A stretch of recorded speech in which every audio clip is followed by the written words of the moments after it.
Honourable members, prayers. Almighty God, we humbly beseech Thee to look with favour upon this Parliament of the Republic of Ghana.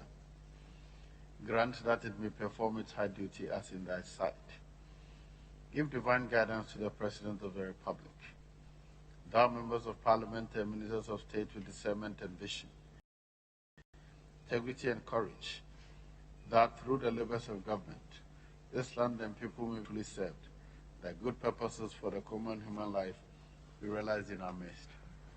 O God, grant us the vision of our country, fair as it might be, country of righteousness, where none shall wrong his neighbor, country of plenty, where evil and poverty shall be done away with, country of brotherhood, where all success shall be founded on service and honor shall be given to the deserving, country of peace, where government shall rest on the will of the people and allow for the common good. Bless the efforts of those who struggle to make this vision a living reality. Inspire and strengthen our people, that they may give time, thought, and sacrifice to sweet the day of the coming beauty of Ghana and Africa. Amen.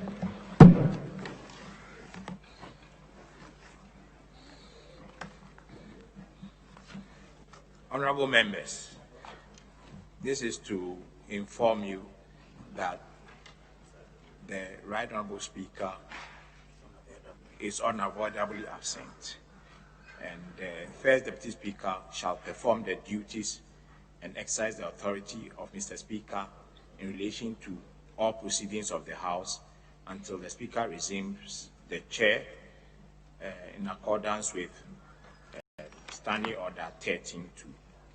Thank you. Members, the votes and proceedings of the 35th sitting of the second meeting of Parliament, Friday, 7th July 2020. Page 1. Page 2. Page 3. Page 4. Page 5. Page 6. Page 7. Page 8. Page 9. Page 10. Yes, Honorable Member 4. Mr. Speaker, on 10, item 9, Roman 2, we have the waiver for Vesta Oil Mills Limited.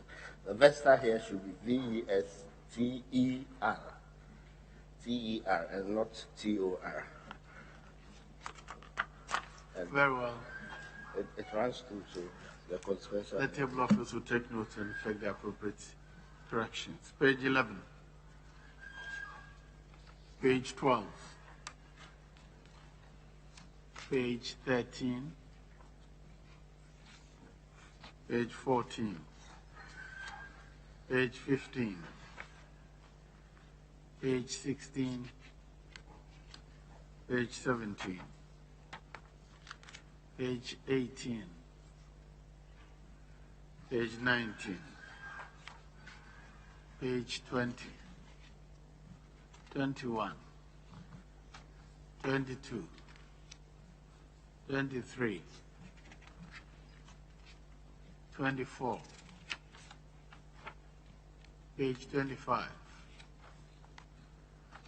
26, 27, 28, 29, 30, 31, 32, 33, 34, 35, 36, 37, 38, 39, page 40, 41, 42, 43, 44, 45, 46, 47, 48, 49, page 50, 51, 52, 53.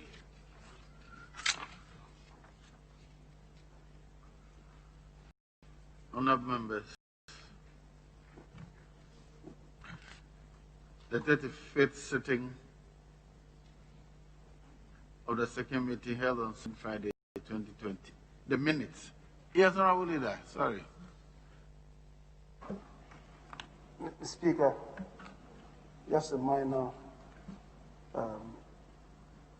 issue.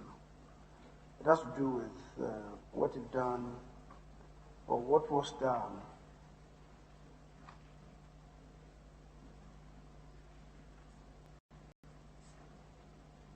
on page 40. Page 40 in respect of subsection 6 of section 235. We introduce a language, public body, means an organ of state. We have agreed on that. But then, Speaker, which page, Leader? I can't hear you properly. Which page? Page 40. 40. 40. All right. The first item, that is item number 1. Yes. The committee, the Winnoway committee proposed public body. I'm saying that public body has been defined. Now the public body then is not capitalized. So when you come to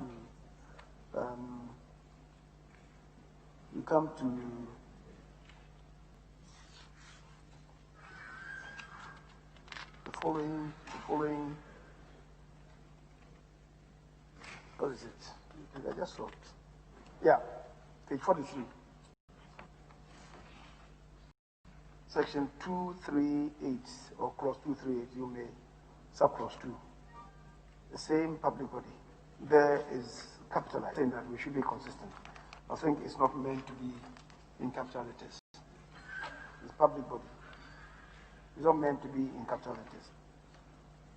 It's been used in a couple of places and other places capitalized. It's not meant in capital letters. Public body. Very well. The table office will effect the appropriate correction.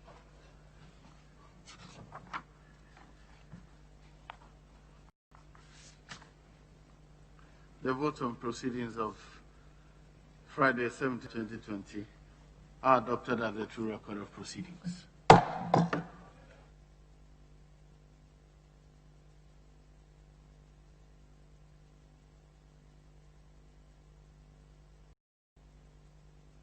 Item number statements.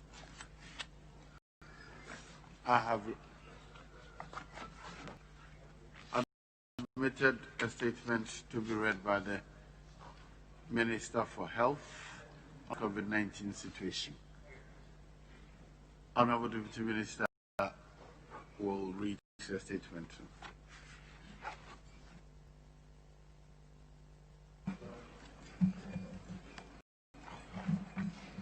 Thank you very much, Mr. Speaker. Mr. Speaker, I stand to read this state on behalf of the Honorable Minister for Health, Honorable Kuku Ajimamenu. On the 7th of January 2020, the health authorities confirmed an outbreak of a novel coronavirus infection in Wuhan province in China.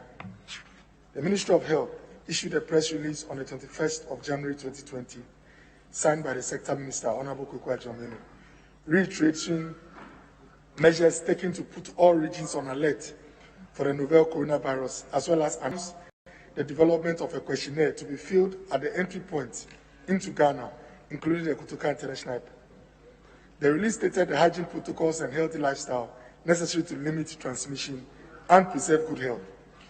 On the 27th of January 2020, the Ministry of Health, for the second time in 3 weeks after the Chinese authorities confirmed COVID-19, issued another release indicating the triggering of the National Emergency Preparedness and Response Plan based on some thematic areas, namely coordination, surveillance, points of entry, laboratory, case management, and risk communication.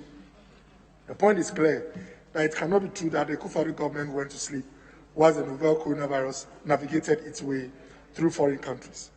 Within 3 weeks of the confirmation of the virus in Ghana, government issued 2 press releases detailing meticulous protocols and structures put in place to protect lives and preserve health. Ghana has had an all-government approach in fighting COVID-19 pandemic. The President of the Republic himself chairs the COVID-19 task force, with both the Vice and the Chief of Staff in attendance. The Finance Minister, the Defense Minister, and heads of our security forces sit in this meeting. The head of the Noguchi Memorial Institute for Medicine, as well as the Director General, Ghana Health Service, all sit in this meeting that occurs at least once a week or at most twice a week. The prioritization and seriousness attached to the COVID-19 fight is seen in the constitution of the COVID-19 task force has greatly impacted positively Ghana's COVID-19 situation.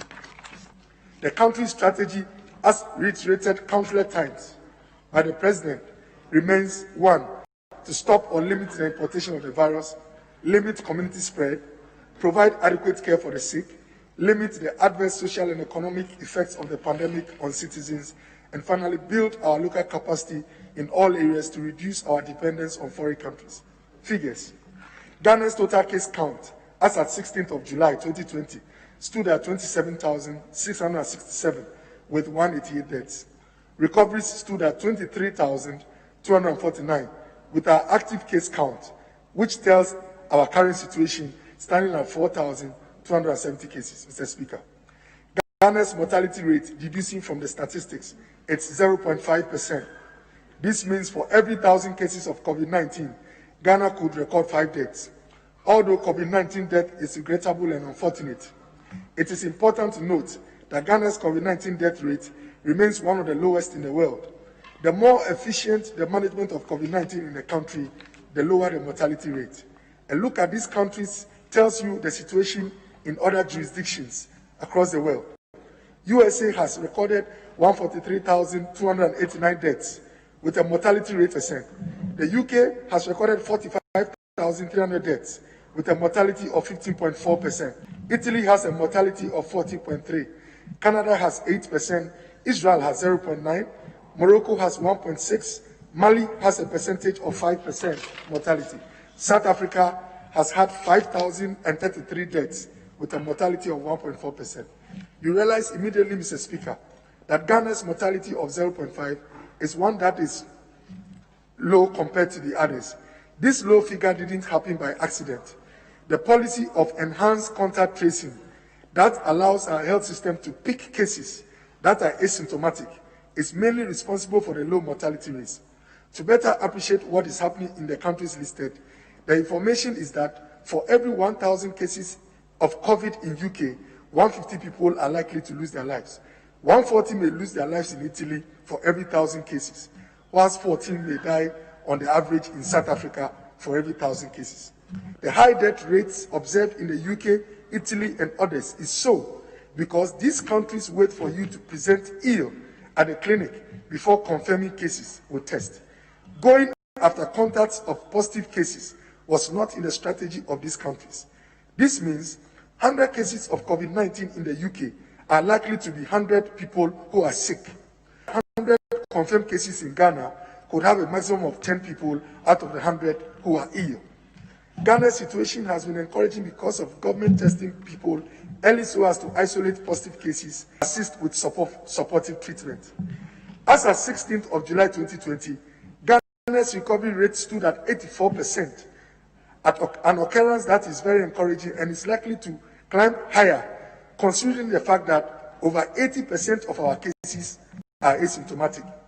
Ghana's account, which is what would tell us our situation, that is, those with the virus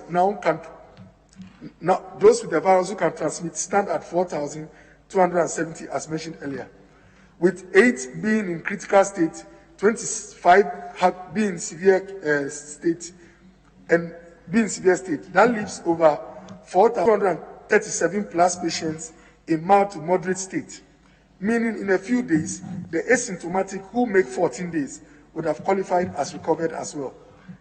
Facts: Ghana has done 346,990 tests so far with a positivity rate of 7.9%. For every 1 million of Ghana's population, this comes to 11,000 tests on the average for a million. The number of tests done per million of a country's population gives an indication of the government's commitment towards fighting the pandemic. This is because it is only when you test that you can record and confirm cases. The higher the test per million per population, the more reliable the picture painted for that country. Compare Ghana to the following countries in terms of their tested as at 13th of July 2020, and you appreciate the effort of the Akufo-Addo government and the strong commitment shown by Ghana's government. By the way, one PCR test costs an average of $100, meaning the Akufo-Addo government has spent over $34.6 million on testing alone, not to mention the expenditure on expansion of testing capacity. The UK is doing 195,000 tests per million. Taiwan is doing 3,306. Senegal is doing about 5,700. Egypt is doing 1,300. Japan is doing about 5,000 tests. The Ivory Coast is doing 3,172. Kenya is doing 5,000. Nigeria is doing 879. Niger is doing 275. And Angola is doing 304. All confirmed cases of COVID-19 in Ghana are treated free of charge. All confirmed cases of COVID-19 in Ghana are treated free of charge, be they in ICU care, high dependency units, or under supportive treatment at designated centers. All confirmed cases in mandatory quarantine are fed 3 times a day by the state. Mr. Speaker, these are some emerging issues that need attention. As at 13th of July, about 2,065 health workers had contracted the virus over the past 5 months since the novel virus entered this country. Mr. Speaker, thankfully, 1,870, that is 90+% of these cases, have recovered and are back to work. This is the happening that should give us strength going forward, that the virus is not invincible and that we can win the war against the virus. PPEs. The recent setting up of the Logistics Management Committee at the district level is another development put in place by government to further strengthen monitoring of PPE levels and ensure accountability in the usage of the PPEs. The LMC, that's the Logistics Management Committee, has representatives from the Ghana Medical Association, the Ghana Registered Nurses and Midwives Association, Government Hospital Pharmacists Association, Health Services Workers Union, and the Ghana Medical Laboratory Scientists Association. Let me quickly do some free consultation in providing basic public health education on causality. The fact that putting on the appropriate PPEs reduces your risk of getting the virus in a clinic setting doesn't mean every case of COVID in a hospital setting is as a result of lack of PPEs. Government has released hundreds of thousands of PPEs to medical stores across the country and would continue to restock monitor, and evaluate to ensure that we continue to achieve sufficient levels of PPEs at all times. Most PPEs are for single use only, and hence levels of their availability would vary with time, requiring close monitoring and evaluation, a process that government is committed to. Mr. Speaker, we must desist from painting the picture that COVID-19 is targeting members of a particular political party or group. Mentioning names of individuals from a particular political party is inappropriate and, worst of all, amounts to stigmatization and profiling of the disease. It is sad that some people that profess to preach against stigmatization would even go to the extent of citing individuals with history of contracting a virus as a foundation for establishing failure on the part of managing COVID-19, even to the extent of citing the dead as a way of spiting the incumbent. The virus doesn't need to be profiled. It is personal precaution and good hygiene protocols that it deserves. Contact tracing and enhanced testing. The claim that government had refused to pay contact tracers also qualifies as an inaccurate narration, composed to create the impression that contact tracing has been abandoned. Mr. Speaker, for the records, the Ghana Health Service recruited volunteers who were about 2 in number during the 3 weeks of lockdown to help trace and test the 30,000 plus travelers who entered Ghana before the airports were closed. The assignment for these volunteers was to last for the period of the lockdown. After the lockdown was lifted and most of the travelers traced and tested, the Ghana Health Service instructed districts to continue their engagement with the contracted contact tracers and revert to the use of their community health nurses for the purposes of contact tracing.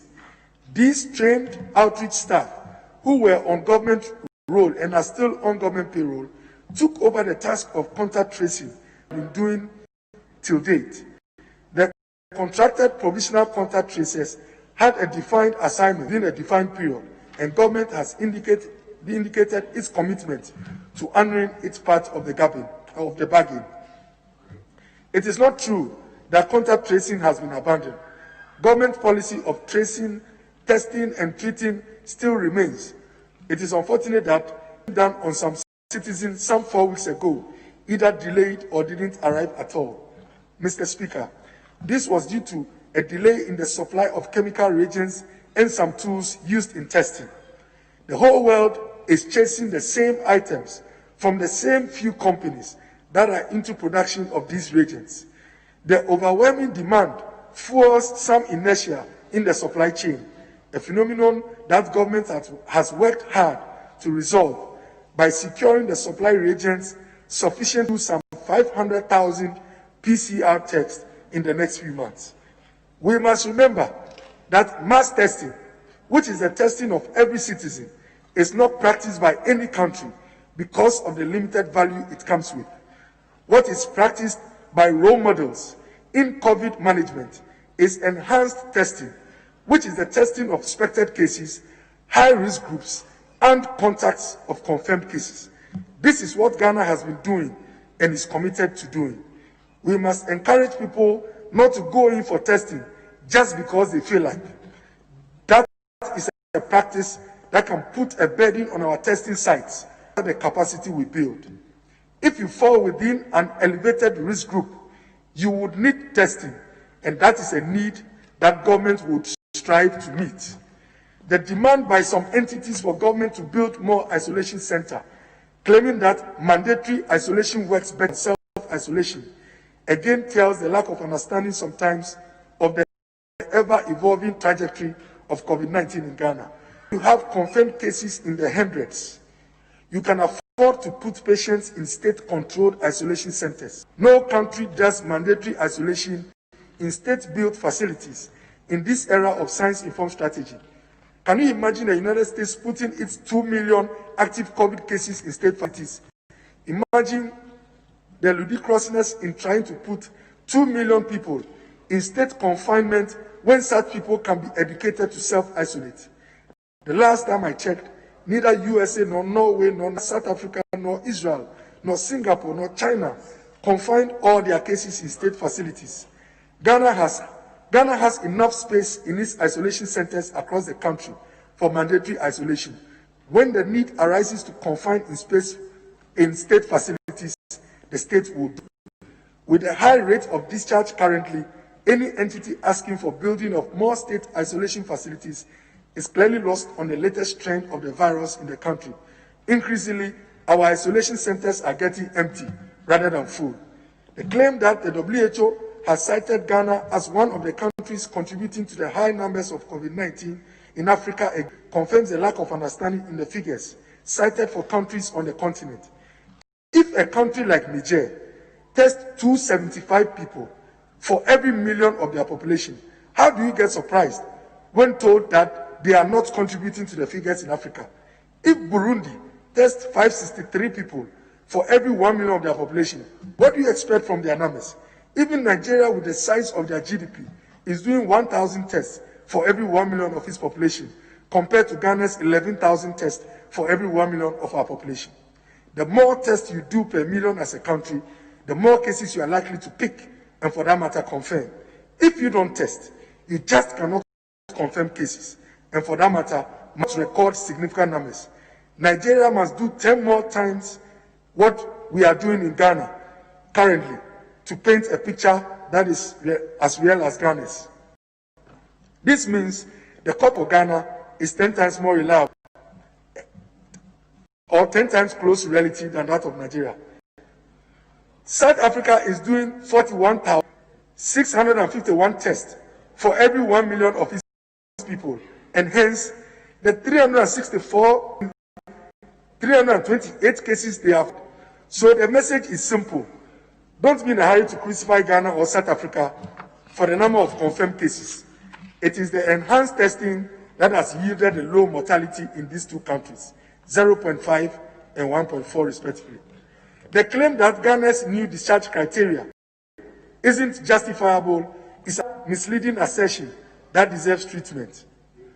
The WHO had earlier given guidelines for discharge in March 2020, recommending 2 negative PCR tests in addition to being without symptoms. This recommendation was based on scientific studies that recorded positive tests weeks after COVID-19 infection. The clinical trials assumed that a positive PCR test meant presence of the whole virus, and hence ability of the patient with a positive test to infect others when discharged. Further clinical trials isolated the virus from PCR positive patients on days 3 to 10 after a positive sample was recorded. The results showed that there was no viral multiplication or shedding in people whose sample were taken 11 days after recording a positive PCR test. However, patients who were asymptomatic for the first 10 days had their showing viral shedding or multiplication when isolated and cultured. This meant that after 11 days of being symptomatic, you are no longer contagious, even if you continue to record a positive PCR test. Nobody in government has claimed that asymptomatic patients cannot spread the virus. It's important to read and understand recommendations and the foundations that gave birth to them when put out there by government. It is confirmed COVID-19 patients who have been asymptomatic for 11 or more days that are unable to spread the virus. Those asymptomatic cases that haven't endured 11 days that can spread. Our protocol for discharge as a government is working with asymptomatic plus 14 days of wellness, a protocol recommended by the World Health Organization and adopted by countries such as Singapore, China, Dubai, and others. We wear the mask and observe the protocol. Those asymptomatic cases, less than 11 days post-confirmation, will recover in 14 days without giving it to others. Remember, you wear your mask for a reason. Assuming that you might be positive without knowing, your neighbor might be positive without you knowing. The United States of America just adopted this discharge criteria 2 days before discharge, Ghana's 14 days. This is the second time that Ghana has shown the way for the US to follow in the management of COVID-19. The first was the practice of pooled testing, a practice that Ghana started long before the US began to practice. Incentives for health workers.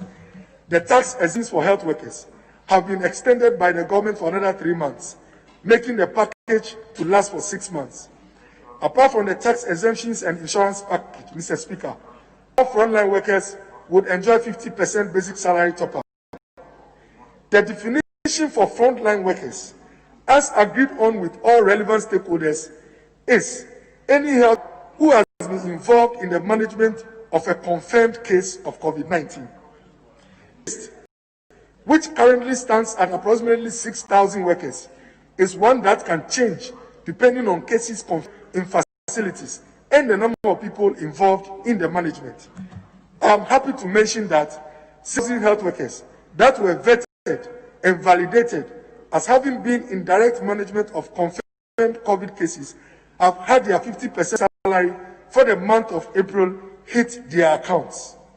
Any health worker that is determined as having managed a COVID case but not being in the current list would be evaluated and captured if in the reviewed list. The list is a dynamic one that changes with the currency. The commitment to health workers by the Akufo-Addo government remains unadulterated, firm in its creation, and focused on its efforts to overcome this pandemic. Mr. Speaker, the Ministry of Health and all relevant stakeholders have sat and settled on who qualifies as a frontline worker. COVID-19 in schools. The last issue, but definitely not the least, is the call to close all secondary schools because we have had some positive cases recorded in reopened schools. Again, an understanding of public health, disease epidemiology, and health management will reveal that with Ghana's positivity rates standing at about 7%, based on the tests we have done so far, on the average, 7 people are likely to be picked as positive cases for every 100 people that we test in Ghana, be they at the Mokola Market, the Teshi Landing Beach, Jamestown, Wale Wale, or even here in Parliament. When you hear that a case has been confirmed at multimedia, it doesn't mean there is no case at their sister media houses. A confirmed case anywhere, including senior high school, is a reminder that the virus is around us, and hence the need to take the protocol seriously. We supplied reusable masks to all students because we knew that there could be some students who would be asymptomatic and are wearing the mask allow them to recover with minimal chance of passing it on to others. If positive cases are being recorded at the workplace where parents are, what makes others demand that cases should not be recorded in schools? Obviously, Mr. Speaker, doesn't wish for cases to be recorded in senior high schools, but it is the awareness that a novel coronavirus can be identified anywhere in the country that informed the provision of Veronica buckets, hundreds of thousands of sanitizers, and other tools to the schools in preparation for reopening. So far, 178 cases have been confirmed in our schools, both JHS and SHS, with 8 recoveries recorded already. Mr. Speaker, all the confirmed cases are in good shape, with either no symptoms or mild state. With over 1 million students, teachers, and non-teachers involved in the reopening of schools, the percentage infection stands at 0.0178. This is rate that demands adherence to government protocols and not closure of schools. There is absolutely no reason to close schools because of recorded COVID-19 cases. Let me take this opportunity to reiterate the President's good luck message to all SHS WASI candidates as they start their exams today. May the Lord, who has been gracious to Mother Ghana in this pandemic, be gracious to them in their exams. All the places you will send a child to could be harboring the virus as well. Let's adhere to the protocols and the guidelines for isolation, quarantine, contact tracing, testing, and treatment. And by the grace of the Almighty, this pandemic shall pass sooner than later. The Akufo-Addo government has shown good faith, demonstrated leadership, commitment through its expenditure on testing, isolation, and treatment of COVID-related cases free of charge, not to mention the tax exemptions, insurance for health workers, and the 50% basic salary for health workers who manage confirmed COVID cases in the line of duty. The leadership from the President has been clear, defined, and focused. So should the contribution and compliance from you and I be unambiguous, frank, and scientifically informed, we shall overcome. I thank you, Mr. Speaker, for the opportunity. Now, members, I'll admit contributions. Honorable member for is it Fantiman or Ewutu Senior West? Yes. Thank you very much, Mr. Speaker, and thank you very much to the Deputy Minister for this well-detailed and well-researched update that he gave to us on the COVID situation and the management thereof. Mr. Speaker, I would like to find out from the Deputy Minister what is the acceptable number of days for... Honorable member, this is not a question time. If you want to contribute, make your contribution.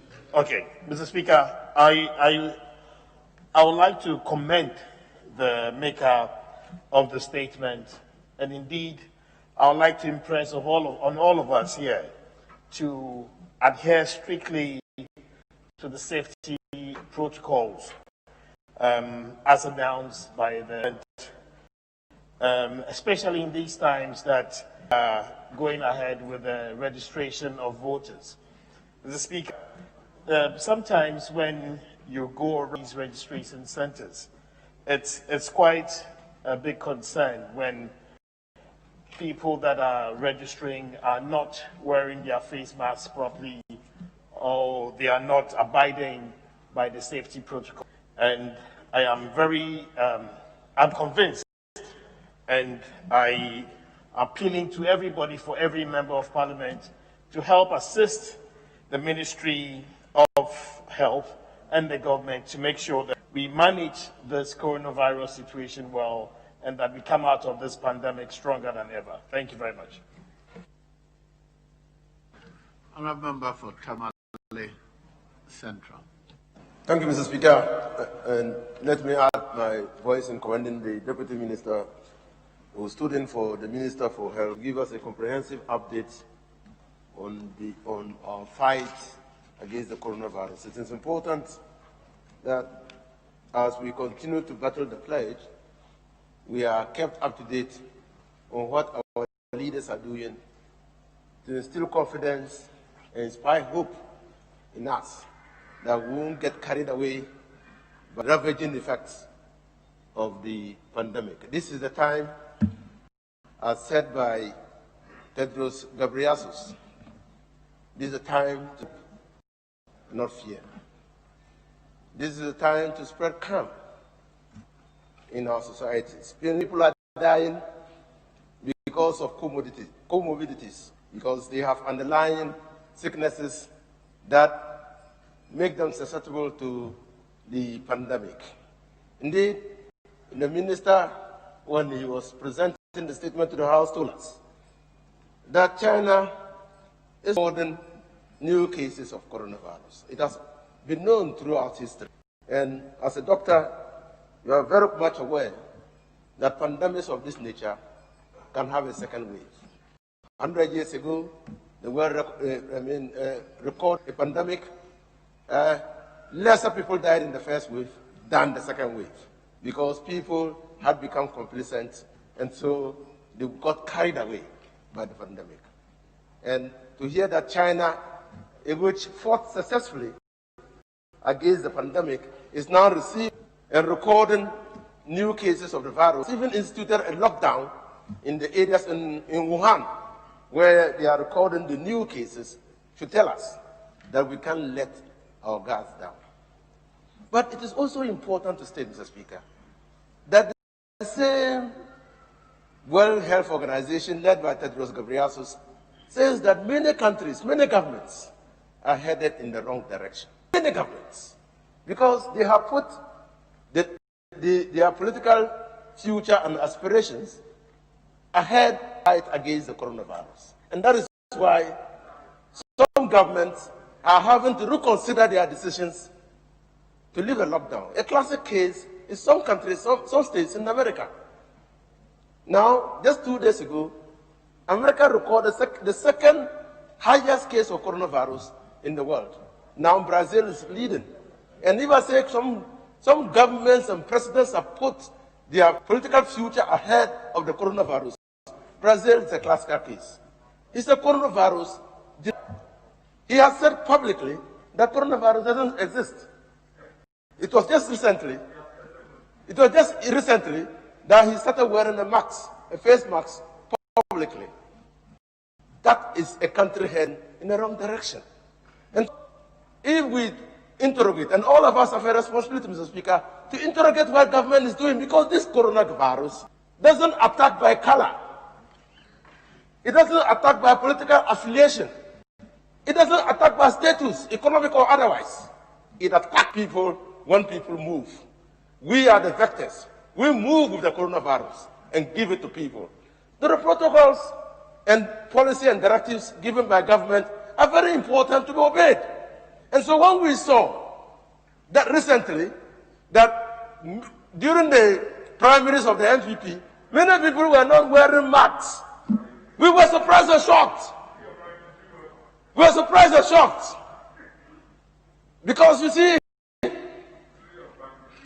when we sit in this house and make laws, we don't make laws for a certain class of people. We make laws for the whole country. For the whole country. And if a section of the country have exploited their political association to violate the laws with impunity, we ought to be concerned. And that is why we find it even difficult, as I speak, to enforce the wearing of face masks. Because once upon a time, when we had opportunity to deal decisively with people who preach the law, we failed to do so. And so we cannot.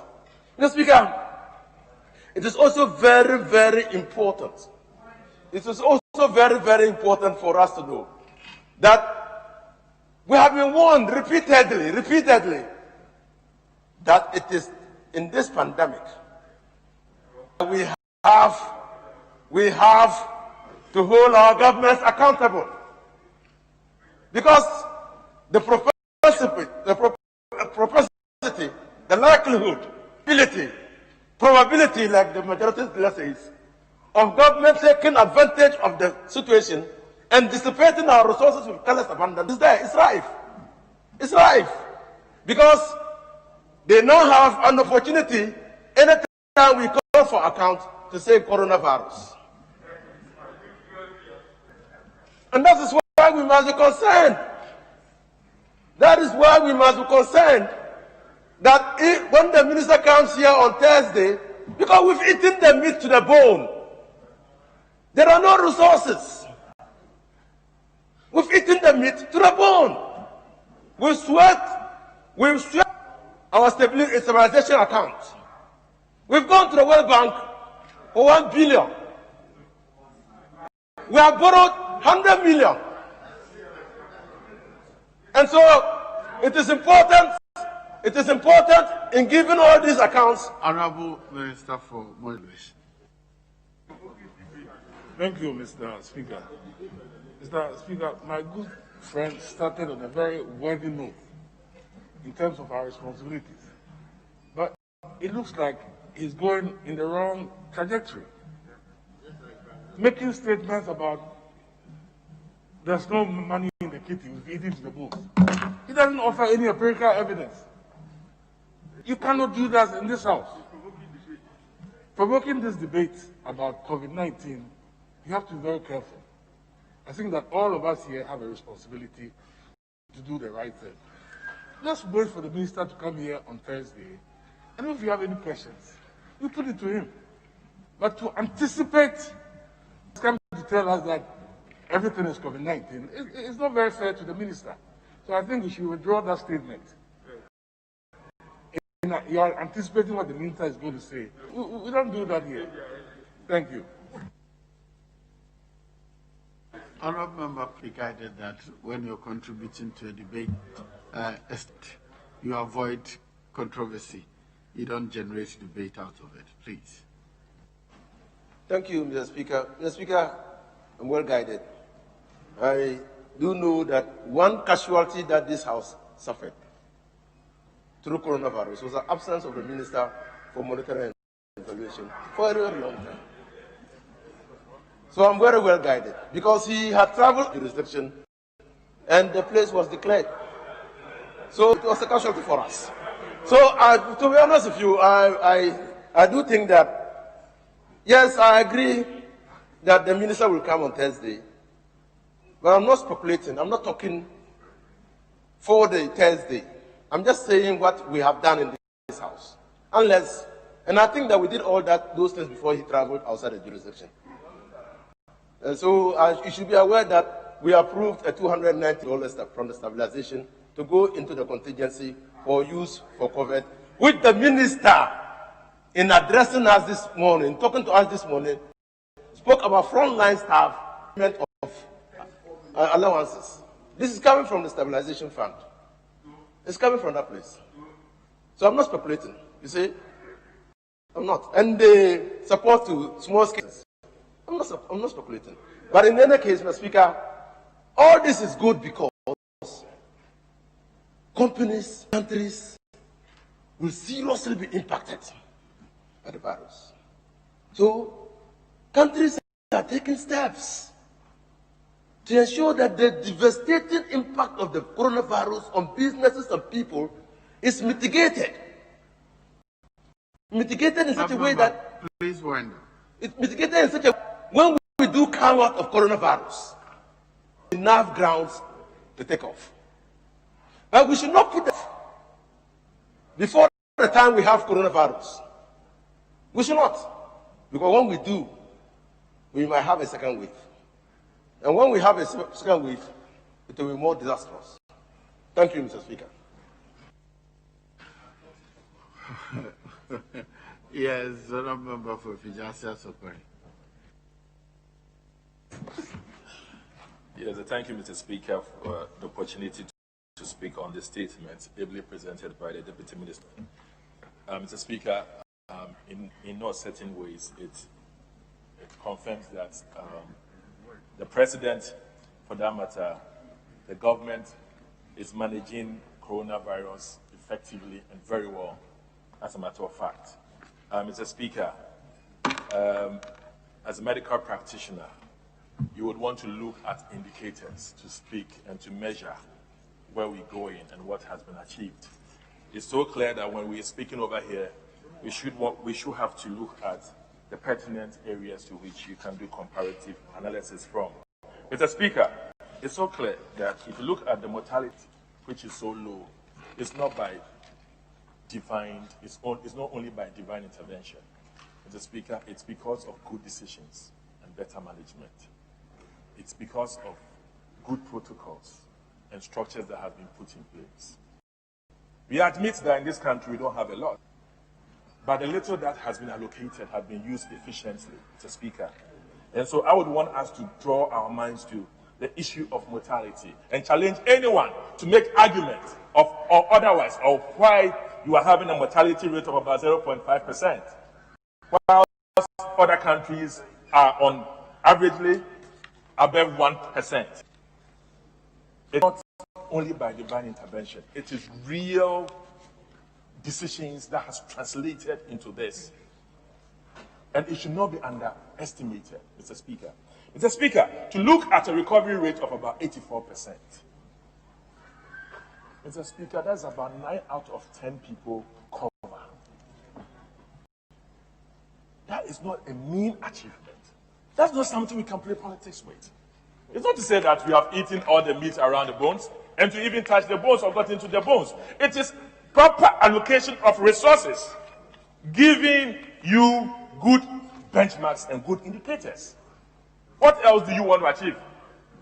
If 8.4 out of 10 people, let's say roughly 9 people out of 10 recover, what else do you want to achieve? It's a good step. We haven't gotten there entirely, but it tells you that we are in the right direction. And we can't politicize this, Mr. Speaker. Mr. Speaker, to talk about the willingness of government to commit resources to mass testing, that is the way to go. Absolutely, that's the way to go. More testing, to choose that one over less testing and ignorance. You took yourself a laugh. Yes, so the government has taken a decision that regardless of what the situation is, we're going to do more testing. No matter how many that we find out, it makes us safer and more secure. You must commend the president, the government, the task force, the technical people, all the state institutions. Mr. Speaker, we're talking about second wave. What is the wave about? The wave about is just about relaxing restrictions and the indiscipline on the part of myself and the rest of the public who choose to say that they are going to be more relaxed on this and then keep the spread up. And that is a second wave. Need you be worried about if you are going to be so disciplined on our part, ourselves, and then the public? Mr. Speaker, as a matter of fact, countries are confused. Balance of economic management to the reality of the effects of this hardship that is corona is bedeviling the economies of countries. The two of them, economy versus health, countries are confused. They don't know what to do because there are trade-offs. At any point, something is struggling, but life must go on because we don't know when this corona is going. It can take a year or 2 or 3. So no matter how it is, which seat you sit in, there will be a limit to what you do. There will be an extent of confusion. But in all, your decisions should be in the right direction. And that is it. The positivity rate is 7%. 7%. The US is moved from June around 4.3 to over 7.5%. For any 100 tests that are tested, 7 people get positive. In Ghana, that's not less achievement. Those in the West who say they have a lot and are achieving. Mr. Speaker, positivity rate of 7%. You must be able to credit those who have done this. And it is indeed, the government has managed this very well. Allocation of resources to health workers. Look at the motivation, the incentive.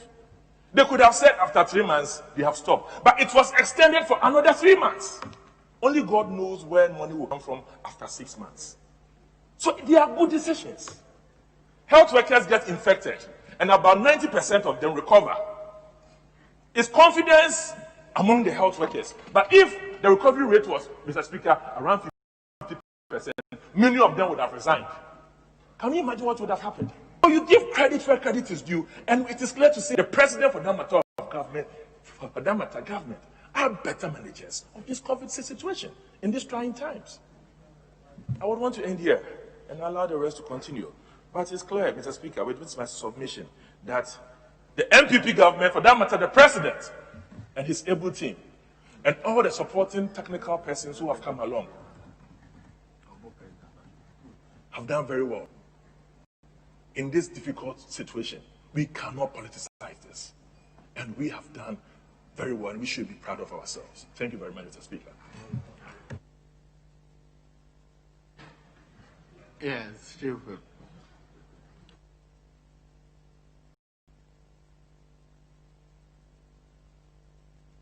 Thank you, Mr. Speaker. Mr. Speaker, let me start by commending the Minister for coming to give the House the update and to say that this is a very useful exercise because it gives us official records, official positions on whatever we are doing.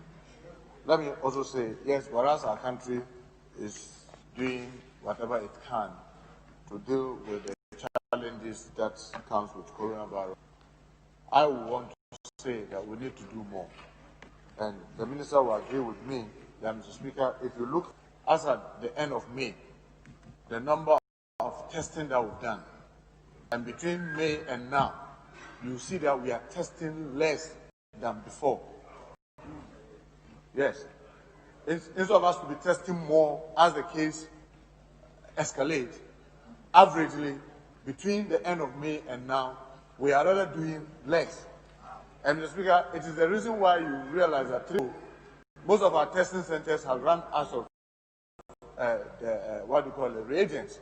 The Minister admitted in his statement that this was because of the pressures of getting suppliers to be able to supply. But Mr. Speaker, in this time, planning well ahead is always the best. Well, all the other countries that, yes, agree, they are all trying to draw from the same source. they try to plan well ahead. Mr. Speaker, the minister also will admit that if you look at the number of testing that we are doing, we are getting more positivity now than before. Meaning that we are not we are not out of the woods yet. Because if your positivity rate, as you test and grow, is growing bigger, it means you have not settled yet. You've not gotten to your peak yet, not alone to talk about coming down. So the rate is going up, looking at the number there they're testing. The Speaker, he admitted in his, what do you call it? Honorable Leader, hold on. Yes. Yeah, he says the positivity rate is going up. And it's because of relaxations in protocols. He's not wearing his face mask. We have been told that the face shield, the face shield alone is not enough. And the positivity rate is going up.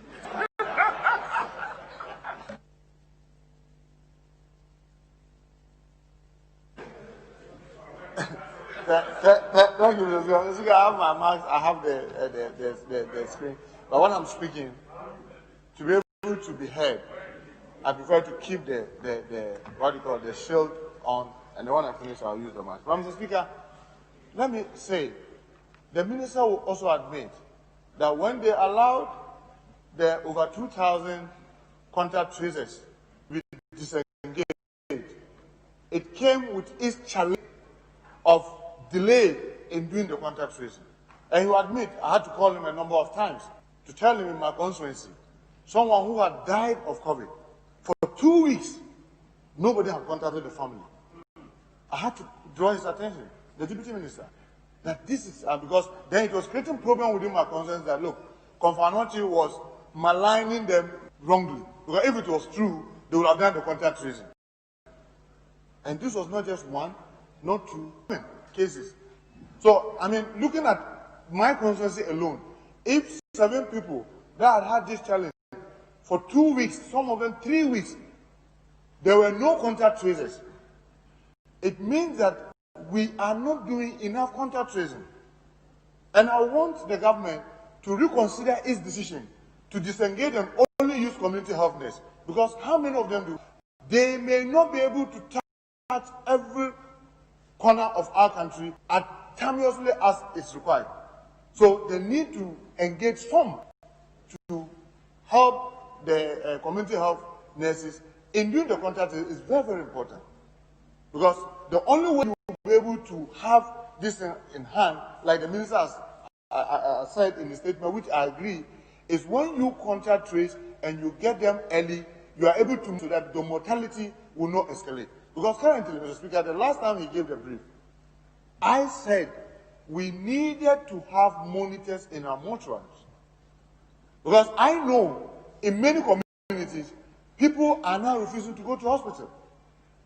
Because they have some perception that they tell lies on them. The moment they see you and you are coughing, they say it's corona, and then they cannot get the body to bury it.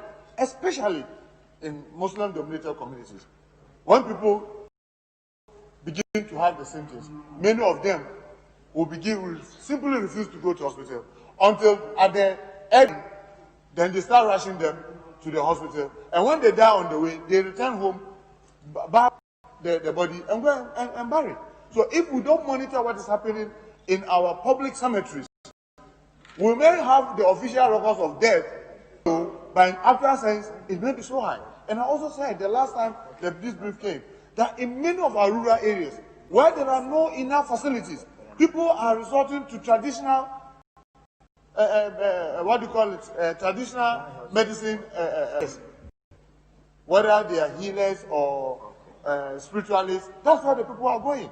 So if we don't keep our eye to all these places, all we'll be doing is that, and you can see the number, Accra, Kumasi, you're all looking at the urban centers.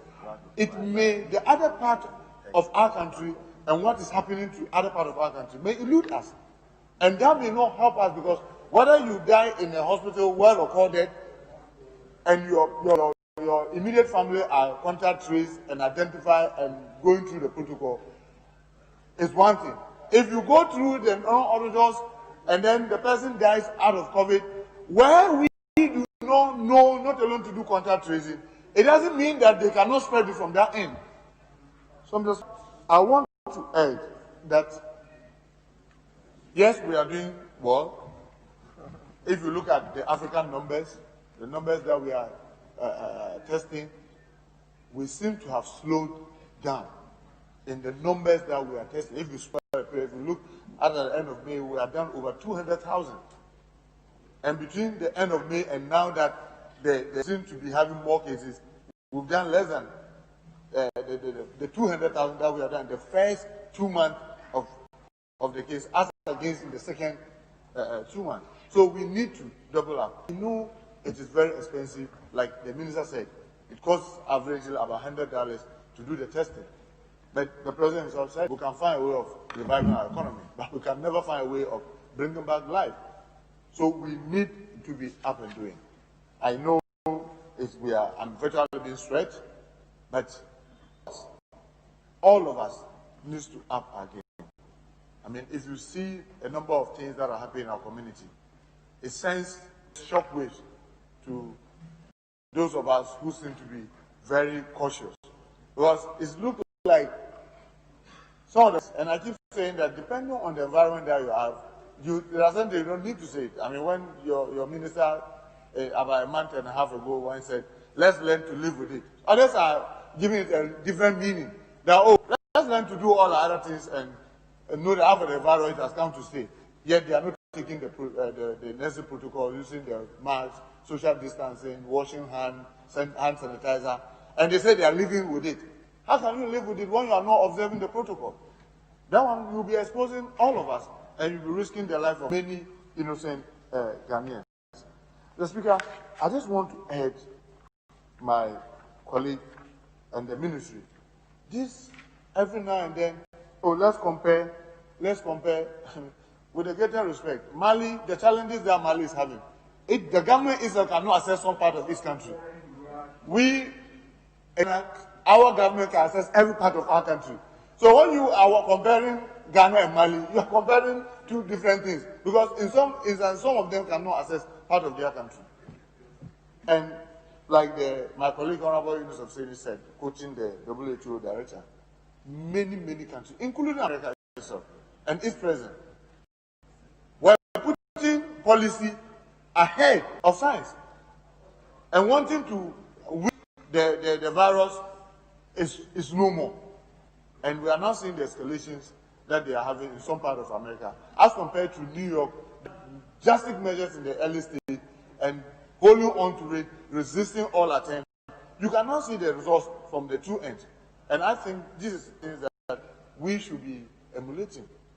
But if we want to compare ourselves with Nigeria and other things, I mean, because of Boko Haram, Nigerian government cannot access some part of Nigeria. So you should understand there are difficulties. We are not in that kind of situation. Yes, I know it's not all the health facilities, it's not every district in our country that has health facilities, or every community that can easily access health facilities. But with the little resources that is at our hand, let's try to do the best that we can, that this disease does not condemn us. The Speaker, in the statement of the minister, he made a categorical statement that the thanks that was to be paid the health workers has dropped since April. In your statement, May has been paid from April to date. April is gone. The Speaker, unfortunately, some of the calls that we are having sorry to that. But I want to trust the minister because he's a member of Parliament. He knows the implications of coming to give this information to Parliament. But I hope that the health workers that are calling and saying that they've not been paid will equally hear this. And I want to believe that once April has been paid, maybe May, June, and probably July will be following. So people should not misconstrue that if April has been paid and May has been paid and June, it doesn't mean it has not been paid. At least the start of it shows that it will be paid. But I hope that these are facts. Very soon, even the outstandings will be paid them to know that we do appreciate the effort they are making. The Speaker, one other important comment, which I perfectly agree with the Minister.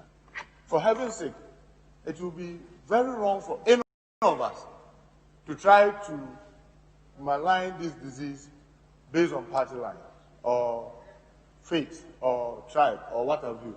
I mean, all of us are together. And for me, may God forbid, if any of my colleagues opposite gets, I feel the pain. Because just as it's gotten to my colleague opposite, it could equally be me. So let's show care to each other. Let's empathize with the world. Let's wish each other well, not to be naming each other, because it's not a crime. It's not a crime to be affected with COVID. Nobody decides to go and virtually fight it and bath it. So if one of us gets it, whether in this house, outside this house, whether in any of the political parties, it is enough to start lining and say how many people from this group have had it as against this group. I don't think we'll be doing our country good. We need to see each other as each other's brother and sister and need to empathize with each other. Each time in it, we need to be prayerful. Let's not wish any of us through this disease unfortunately loses his or her life. We need to pray for each other and not. And I take this opportunity to condemn anybody who tries to do this, because it doesn't make us fight as one people. Because then we now begin to wish each other bad. Oh, if you are now pointing to us as those who have gotten more, then we have to pray that you also get more so that it will equalize. I don't think this is the kind of thing you can play football with, so that if you score one, I score one. No. This is about life and death. And the way it spreads, we are friends, we mingle, we eat together, we do a lot of things together. So anybody getting it is not good news for us. So I hope that we all desist from that, so that we work together to support our government. Just as to also say, those of us in government, please, let's not also try to take this to want to make it look as if you want to score political points. But when you do, that is what brings the pull and push. We are in this together. Fortunately, we have a government that has to be supported to deal with it. And I'm sure that this House has done its best, both sides of the House, to support government to be able to deal with it. So if you want to make it look as if, oh, you are scoring, fine. Then the others will start the unwinding to make it look bad. And I don't think it is good for our colleagues in government either, to make it look as if this is what do you call it, football scoring points or scoring goals. We are in this together and we'll continue to fight this together. Mr. Speaker, with this comment, I hope that the ministry will continue, as they do, periodically update us and give us official decisions, so that we can continue to arm ourselves and be able to educate our constituents when necessary, and all of us take the necessary precautions so that we can stay alive and continue to country. I thank you sincerely for the opportunity. Yes, Honorable Minister for Monetary Evaluation. Thank you, Mr. Speaker. Mr. Speaker, I want to start off from where my colleague ended. The issue of consistency in addressing this problem from the leadership of this country. We are part of the leadership of this country. As my colleague Tamale said, I happen to be caught into a self-quarantine in the States for over 3.5 months. So I happened to study what was happening in the States. And the problem in the States is very simple. There's no consistency between the leadership of the country and the rest of the public. A head of state says that he won't wear a mask. And it's part of the protocol that's been given by the CDC. Just 2 days ago, the governor of Georgia is suing the mayor of Atlanta obeying CDC guidelines. So the public in the U.S. is confused. They are. I'm glad that at least there appears to be some consistency in the messaging issue in the leadership. I think we should continue. Because if you hear about what is going on in the southern part of the states, all those Republicans who opened early, they are rethinking about going to close. And because they are playing politics with it. Mr. Speaker, it's very, very important.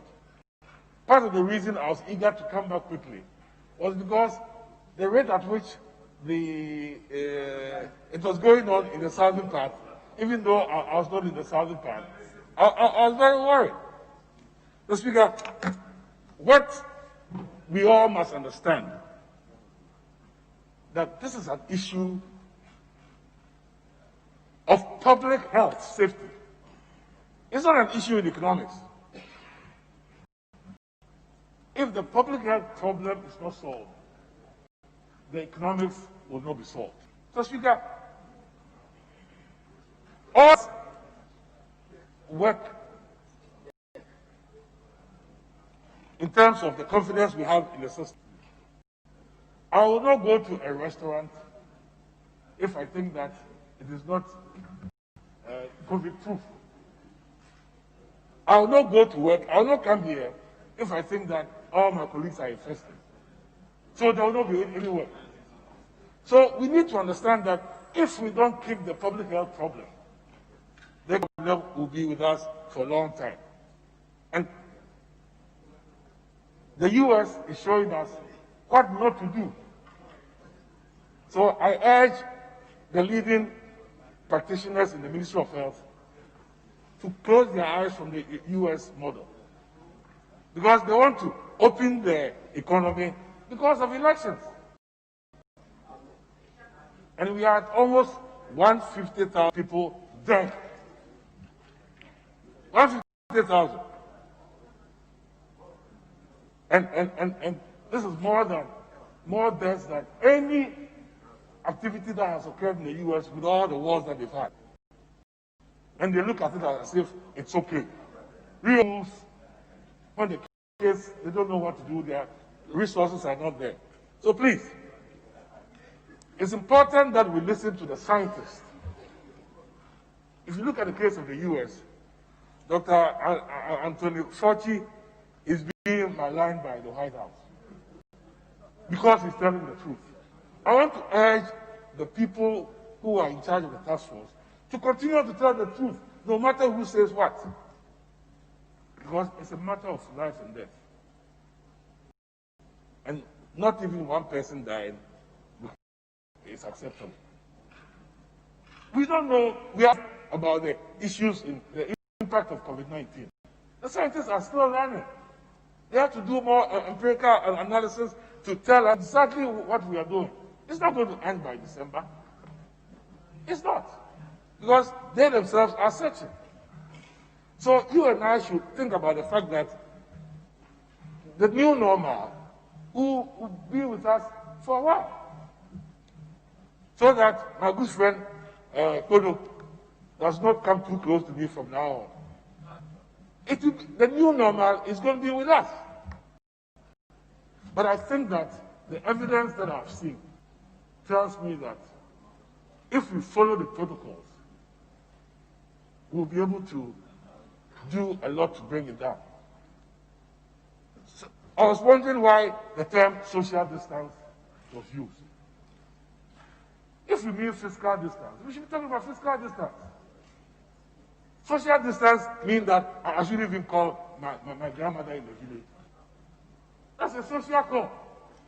If you want me to stay away from my grandmother in the village, say fiscal distance. But this term has come and said that it's social distance. Because the thing moves very fast. Now they are saying it's even in the air. We don't know. We don't know how true that is. So let's understand the fact that we are all going to 318. Then now but this thing is going to stay calm down only if of us individually take self-responsibility and practice the protocols.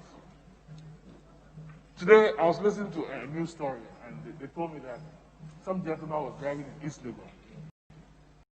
There's a nightclub there. And when he drove through there, everybody inside was not wearing a mask.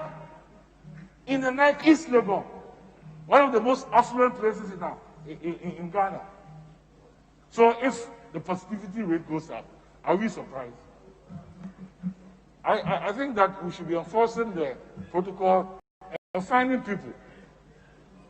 Look, when they put about seatbelts, people were opposed to it.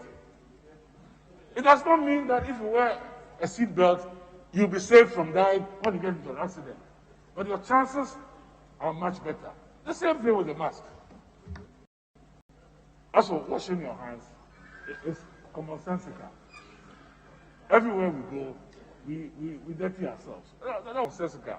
The sanitizer is the only new thing that we didn't used to do, that we have to get used to doing.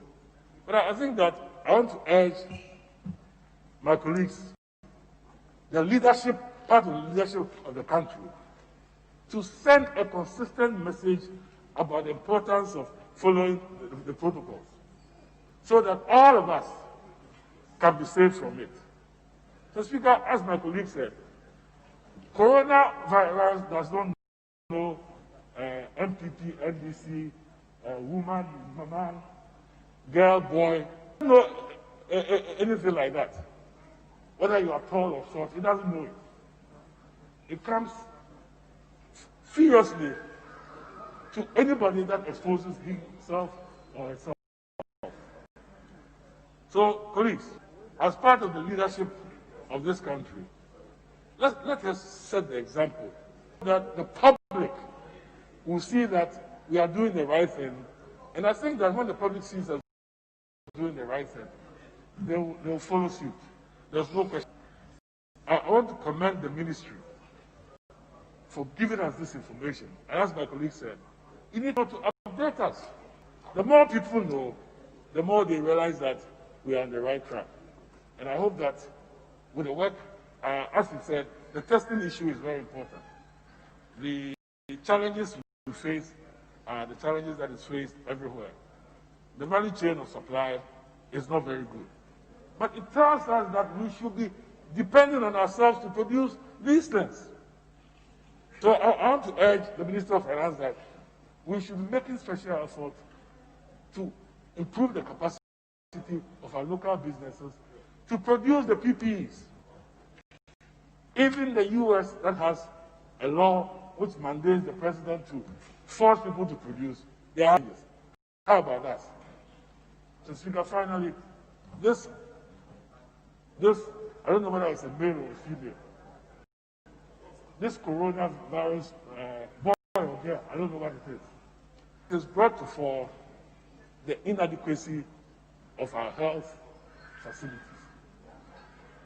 All of us should be interested in improving the infrastructure, the human resources of our health facilities. As I said, it's a public health issue. If I'm not healthy, I cannot go to work. The economy will not. The way every country is dealing with it, it's not the old orthodox fiscal and monetary policy. No, it's improve your public health and the economy. So let's not emphasize. I'll be surprised if I hear people talking about, oh, the GDP has gone down, the deficit has gone down. So what?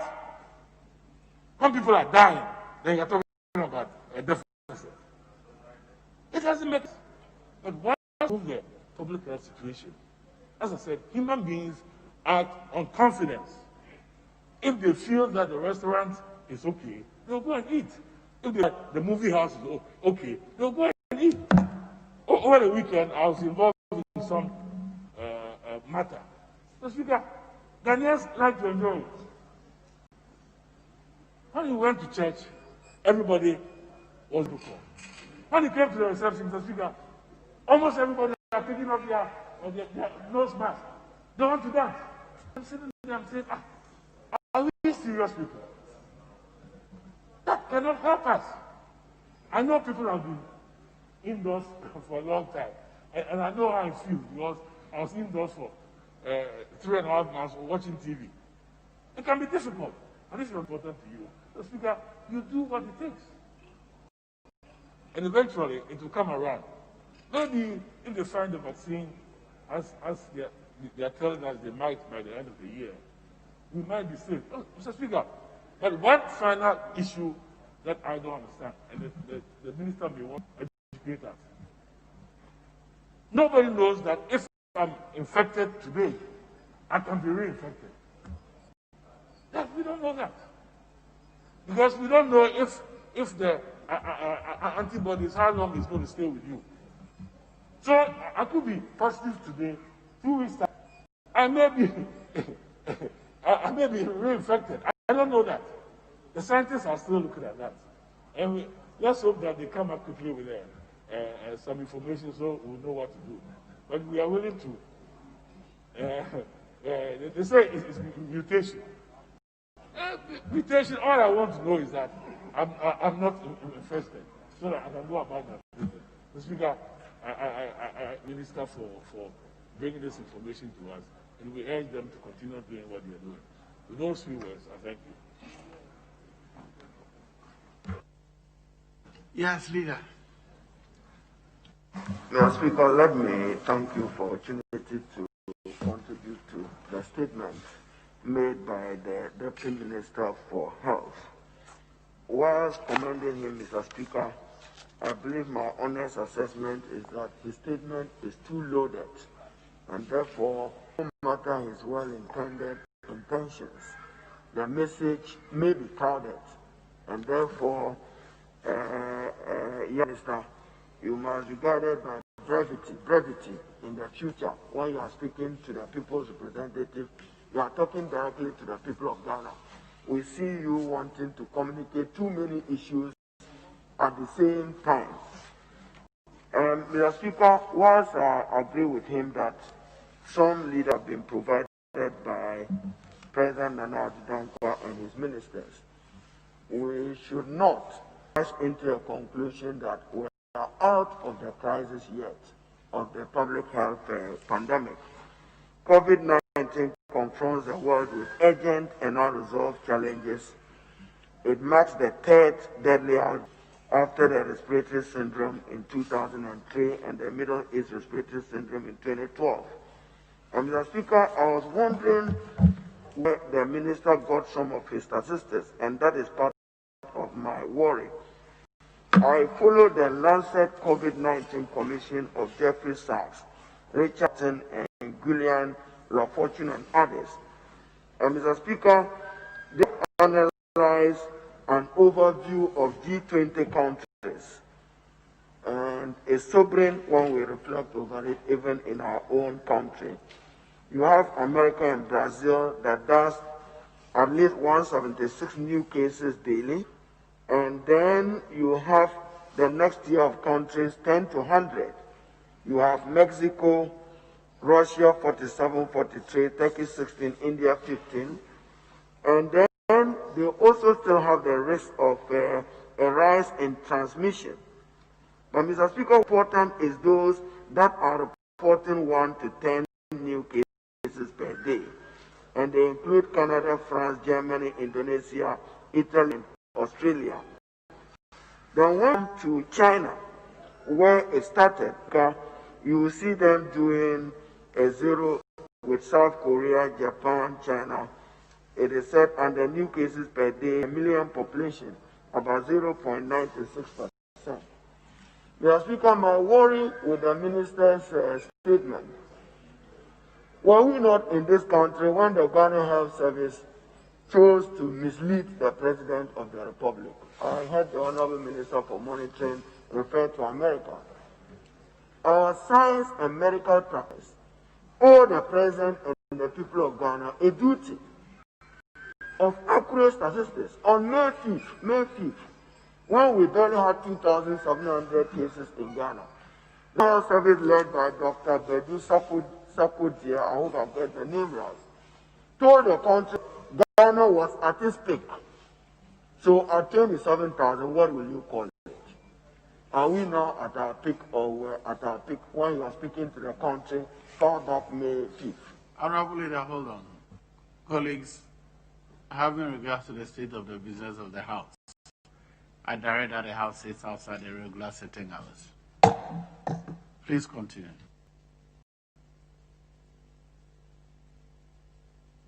Thank you, Mr. Speaker. And then, Mr. Speaker, when you come to what Minister was agitated and debating himself, Ghana, South Africa, Ghana. Honorable Podo, you have a point of order against your leader? Very well. Mr. Speaker, I'm struggling to hear my leader through the mic. If you can permit him to remove his mask, and after his contribution, he can wear it back, because he is alone there and he's not going to infect anybody. Very well, he has replaced his mask. Yes, leader, we may continue. Mr. Speaker, I had to fly in from Tamale, so I struggled to get this on board the flight. As I arrived, I was looking for my own in the chamber here. They just brought it to me. So we should thank Minister for at least sharing the position of Ghana. But like I said, if you told the world on May 5th that Ghana was at its peak, 1,700, mathematically and statistically, that would be inaccurate. If you have 27,000 today, what would you describe that as? Certainly at the peak. And Mr. Speaker, we should as a country avoid those storms that can spike an increase in the COVID case in the country. Many of them, we needn't repeat them, like the example given by the Minister for Monetary Evaluation, pubs, restaurants, and others.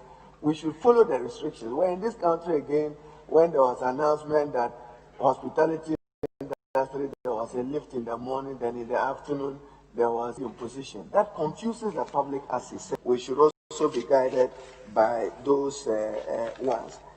Then, Speaker, if you come to schools, yes, you give us a statistic, but every parent is concerned about the primacy of the ward or the child's health and would not want to bear any consequence associated. I know that some consultation went on, but there could be further consultation on many of these issues. Monitoring, testing, and then contact tracing and others. We are doing well, and therefore face masks mandatory. If you make it mandatory and you want it to succeed, provide it. Health workers still don't have adequate PPEs in the country. That's a fact. There are no sufficient PPEs made available for health workers throughout the country. And we should not just be looking at Greater Accra or Accra Kumasi. And Mr. Speaker, I hope I can share this experience. Mr. Speaker, Tamale Teaching Hospital, just last week, I bumped into a family that were very agitated about a death. And the medical directorate decided that they wanted to satisfy themselves by conducting a COVID test on the patient. I think one Idrisu Zakaria Darana. So I had to engage the head of medical at the hospital. Mr. Speaker, this is what he said. And Minister, I hope you take it. That the equipment they are using in Tamale is what was installed by USAID for purposes of IT. That is improved. So when you say you have supporting equipment, where? This is Tamale.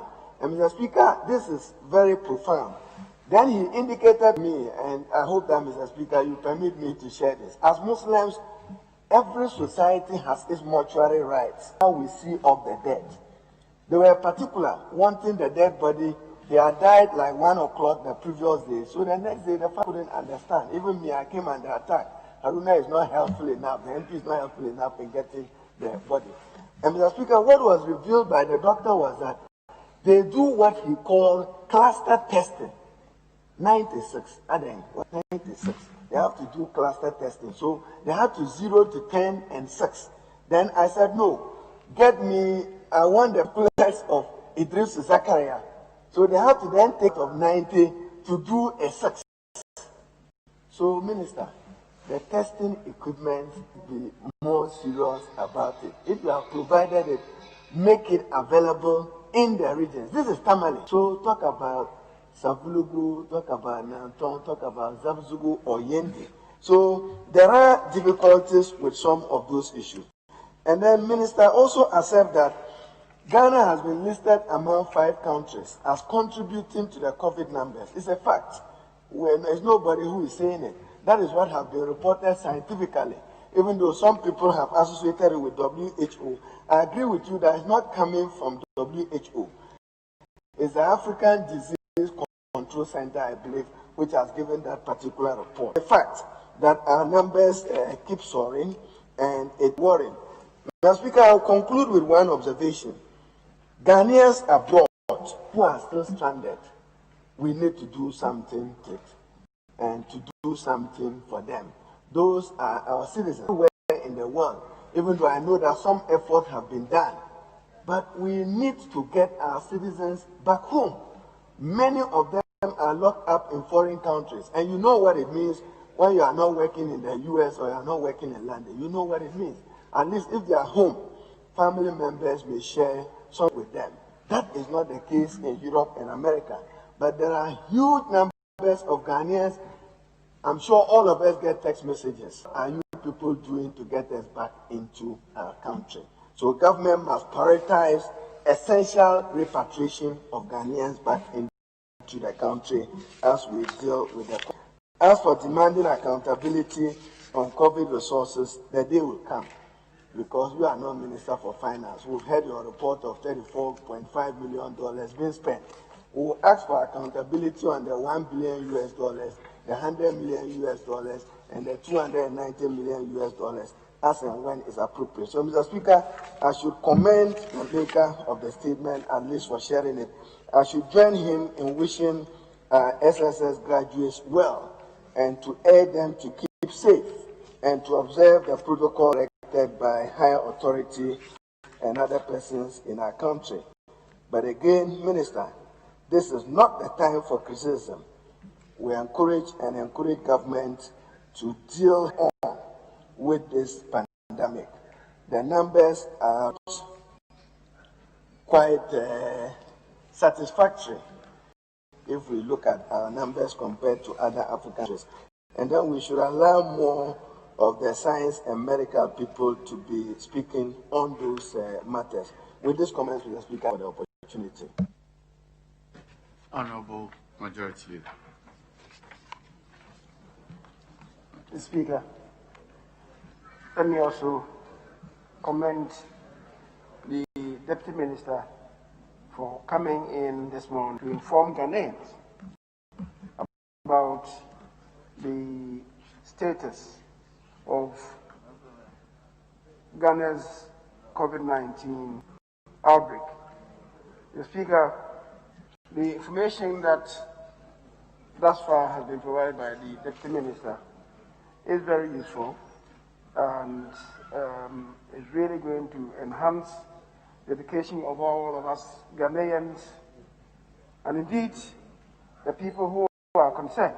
Mr. Speaker, my prayer is that just as we started in the early days of the pandemic, that the minister would make it a point to be coming to this house, perhaps weekly, to update the country on where as a nation in our fight against this pandemic. The Speaker, all of us Ghanaians are concerned that this pandemic shall subside in its impact and that sooner rather than later, Ghanaians and indeed the world will be liberated from the pulverization of this disease. Mr. Speaker, the information from the Honourable Minister is assuring and as far as I'm concerned, but for today, I wouldn't have known that the cost of a single test of this disease is about $100. Speaker, that is most significant. And he tells us that thus far they spent about $35 million, which is almost 200 million Ghana cedis in just a tenth of the number of people involved. Mr. Speaker, the mortality rate, that is 5% for Ghana, 0.5% for Ghana, and 4% for the United States of America, 15.4% for the United Kingdom, 14.3% for Italy, 8.1% for Canada, 0.9% for Israel, 1.6% for Morocco, 5% for Mali, and 1.4% for South Africa. The Speaker, is most revealing. And it really means that Ghana is doing quite well in the fight against this pandemic. That, Mr. Speaker, is not to say that we should lower our guards. The minister has also indicated to us that the frontline workers who have thus far been identified have been paid the amounts that were promised to them, and that from April they have been paid. Mr. Speaker, what we should all realize is that the figures would be dynamic, they may not be static, and I want to believe that for May and June, perhaps the figures could even go up. But what is required of us is that, now that we have done quite well in the identification of these frontline workers, we should be paying them much more promptly than maybe has been done thus far by paying them up to April. We should be able to pay May and June. July, perhaps we are not there yet, but May and June by now, Mr. Speaker, to pay. But Mr. Speaker, the issue about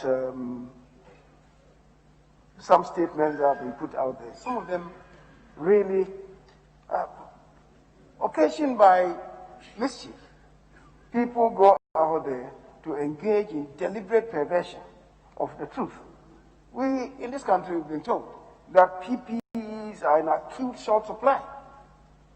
No country is able to supply adequate numbers of PPEs. But for people to allege that in Ghana, PPEs are in acute short supply, Mr. Speaker, that to me is a dangerous statement to make. It's made to appear as if government is not doing anything at all. And that is not assuring enough. Mr. Speaker, somebody alleged on air that government and indeed the Republic has not done anything, and that 10 years ago some countries were doing research in coronavirus disease and Ghana did nothing. What is the truth in this? And yet that person is a senior journalist.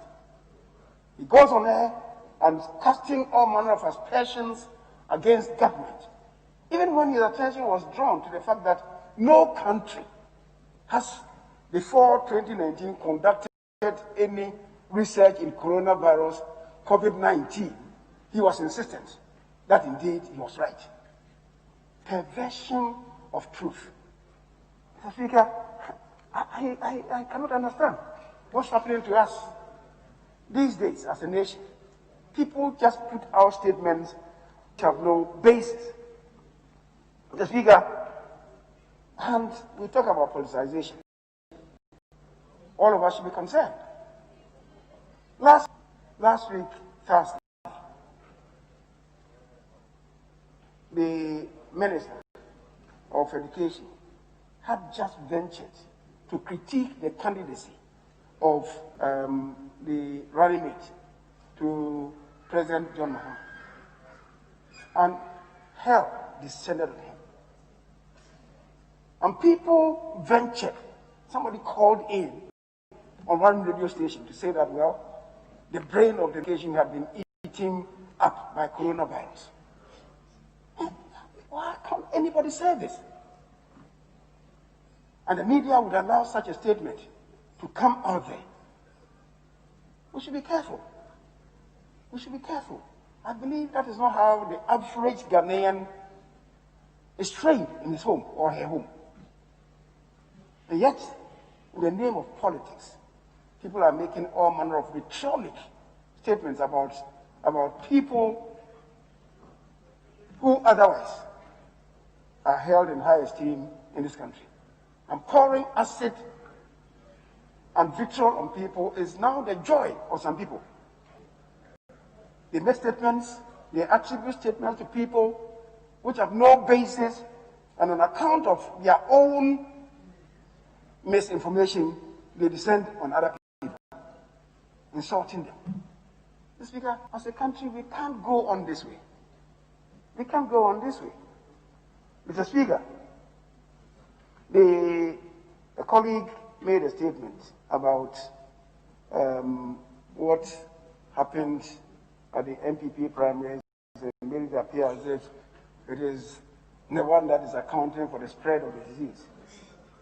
Mr. Speaker, in the MPP primaries, 61,200 were involved. 61,200. How many people are engaged in funerals these days who would not respond and indeed submit themselves to the protocols that have been prescribed for all? How many people are in the markets who are not wearing masks and are not social distancing? Mr. Speaker, how many people visit churches? Just yesterday, somebody was telling me that one of the very high-profile churches that he attended, the prescription is that we shouldn't have more than 100 people or congregants at a particular time. That church, the arrangement was that they were going to have 600, not in one room, but then they have various adjoining rooms. So they will put 100 people in one room, another 100 in room B, another 100 in room C, another 100 in room D, the plenary hall, another 100. So at any given time, they have 600 people. Who do we blame when these things happen? Is it attributable to MPP primaries? We ourselves are not obeying the protocols. Mr. Speaker, in the vehicles that are running between Accra and various places, Kumasi, Sekindi, Tapradi, Tamale, how many of them are continuing to obey the protocols? And who is to blame if we have escalation in the disease? Is it MPP primaries? 61,000. A mere 61,000 were involved. Today, we are re-registering all potential voters in the country. It's anticipated that the numbers will be in the region of 14, 15 million. If we go there and we don't wear the mask and observe the social distancing, chances are that we may escalate the numbers. And who do we blame? This one, the registration exercise is spread over 40 days, we are told. On the day of voting, 15 million people will be voting that same day. So, what's going to happen on that day if we don't observe the protocols? So, Mr. Speaker, I believe that we must be talking to ourselves and be talking to our neighbors, the people that we know, the importance for us to observe the protocols. Where we are as a country, we are having a hard decision between life and livelihood. Between life and livelihood. And, Mr. Speaker, it is a difficult choice for all of us. It's a difficult choice for government. And in various homes, it's a difficult choice for family heads. Mr. Speaker, we cannot be managing the situation well, as I said, if we don't respond to the protocols. We are managing lives, in the cases of those afflicted. At the same time, we have to manage our daily bread. Which one is much more important? If we don't manage our daily bread, catch the bug, we shall perish. So it's a difficult choice. I think the bottom line is that we must observe the protocols strictly, comply with the prescriptions, and observe personal hygiene. Anything short of it, we will be walking towards our graves. And that is what we must avoid. So, Mr. Speaker, once again, let me thank the Deputy Minister, and I hope and pray that into the following week, he should also come and apprise us. I would ask to have a weekly briefing in this House. The Speaker will learn useful lessons from it. I thank you very much for the space afforded me. Very well. That brings us to the end of statement time for today. Just 2 observations. Whatever else you do, observe the safety protocols to avoid the spread of COVID. Don't blame anybody else for your own behavioral, your own behavior if you get infected by not observing the protocols. Thank you, honorable members. At the commencement of public business, presentation of papers.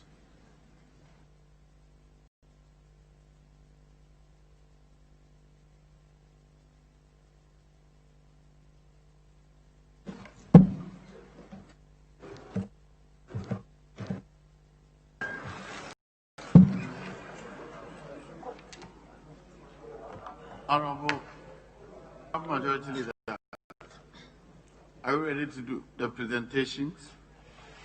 Local government? Very well.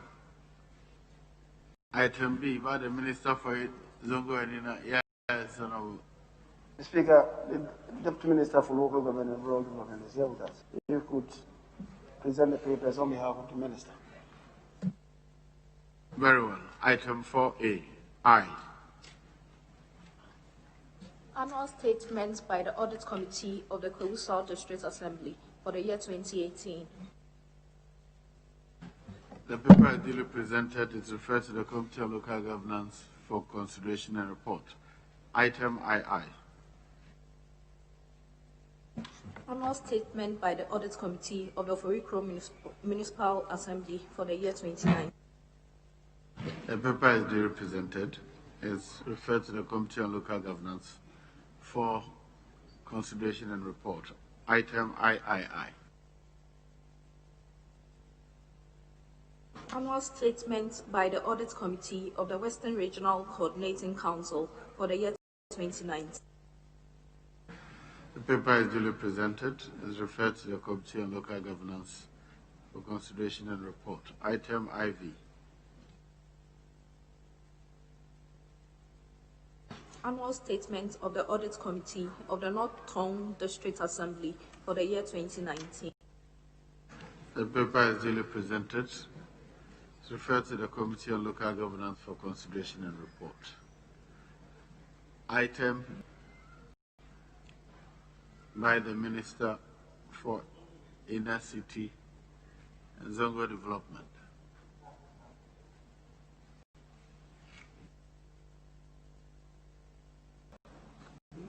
Speaker, I want to present a paper on behalf of the Minister. Very well. Item B. Annual statement by the Audit Committee of the Ministry of Inner City and Zongo Development for the year 2019. Yes, Honorable. Mr. Speaker, just an observation. I tried to catch your eye. Minister for Zongo, Minister for Inner City and Zongo Development. We hardly see him in this house. You see him only when the President is coming to do State of the Nation or budget. He should be encouraged to come here, or his deputy. I tried.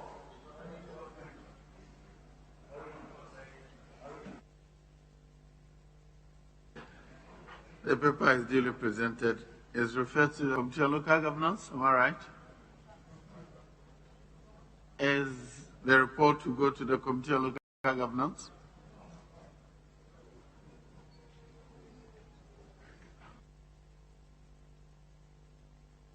Yes, Honorable. Go to the public accounts. It's not a local government, a district or municipality. It cannot be going to local government. It's of the ministry. Of the ministry. The audit committee of the ministry, not of the district. Yes, Honorable Kodo.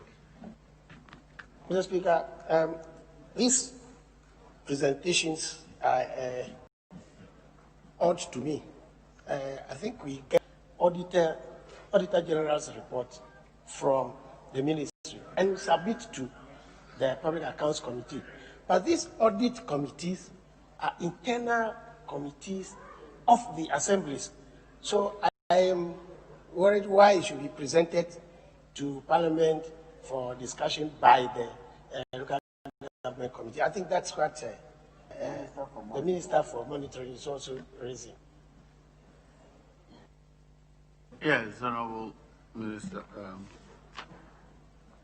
Mr. Speaker, these statements are really part of the annual reports of the various ministries, departments, and agencies. So they are not to go to the Auditor General. They are supposed to go to the relevant sector ministry or the ministry with the responsibility. I think that in this case, the report should go to the Employment and Social Welfare Ministry. That is the one for Zongo development. For Zongo. Very well. That is duly presented. Is referred to the committee.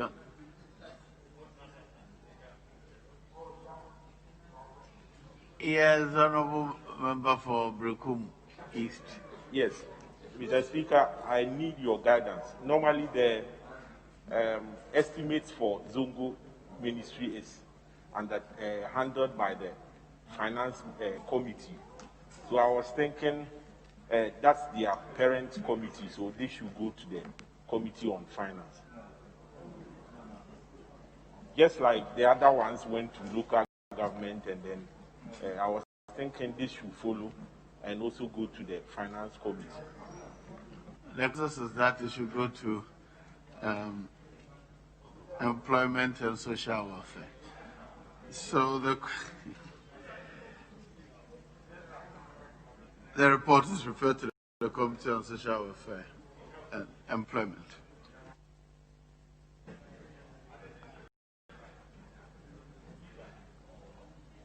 B. Yes, Honorable Leader. Mr. Speaker, really, this statement or this report should be going to the committee that's superintendent over the budget of the ministry. And I want to believe that is the Committee on Employment and Social Welfare. If it's not that committee, then it should go to the committee that really took charge of the budget of the ministry. And I want to believe that is Employment and Labor that did it.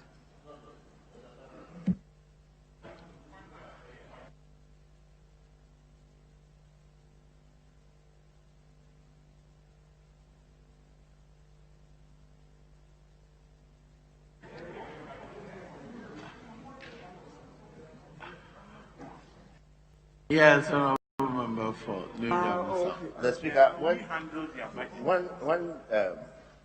we started the 7th Parliament, the understanding was that the new ministry, inner city and Zongo development, monitoring and evaluation, planning, regional reorganization, special development initiatives, and one other, Office of the Senior Minister, they were going to sit at the Office of the President. And because the Finance Committee considers the budget for the government machinery. In the 2017 budget consideration in March 20, all of them came to the Finance Committee. So that had been the trend in the subsequent years, except that in considering the 2020 budget, the Honorable Kwame Anyimadu came to see me, and then I seeded off special development initiatives to him. So that the rest, including the Inner City and Zongo Ministry, have always come to the Finance Committee. But I think they should go to local government. Inner City we looked at their budget, but strictly speaking, this should be going to local government. Yes, Honorable Member for Chairman of Employment and Labor Relations. Mr. Speaker, thank you very much. Mr. Speaker will recall that at the beginning of the term, the President actually, in view of social development, broke the country into three: Northern, Middle Belt, and Southern Belt, and the Zongo development for social interventions. So, and the leader cannot be wrong for referring this to the employment and committee.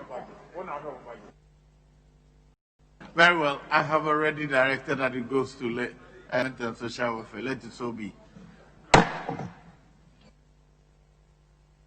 Mr. Speaker, the President did not divide the country into middle belt. He did not do that. For administrative purposes. No, he did not do that.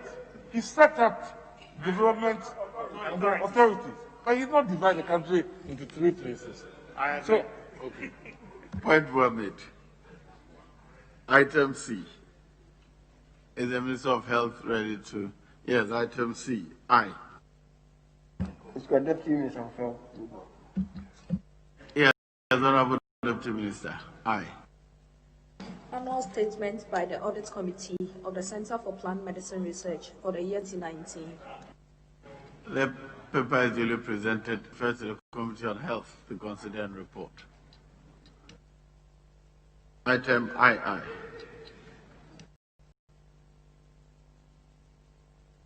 Honorable, yes. Annual statement by the Audit Committee of the Government Hospital for the year 2019. The paper is duly presented. Is referred to the Committee on Health to consider and report. Item D. Chairman of the committee. Very well. What about the Chairman of the Committee on Local Government? Is also not ready. Very well. Item 5. Honorable Leader, are we ready to continue? Yes, we will deal with item 5. Very well. Item 5, the Revenue Administration Amendment Bill 2020 at the consideration stage.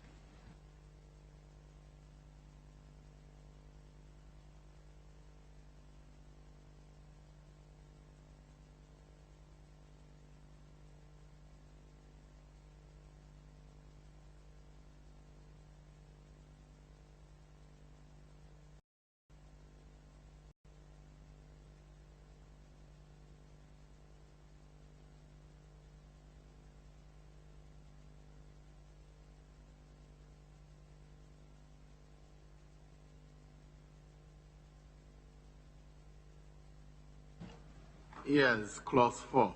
Chairman of the committee. Mr. Speaker, clause 4.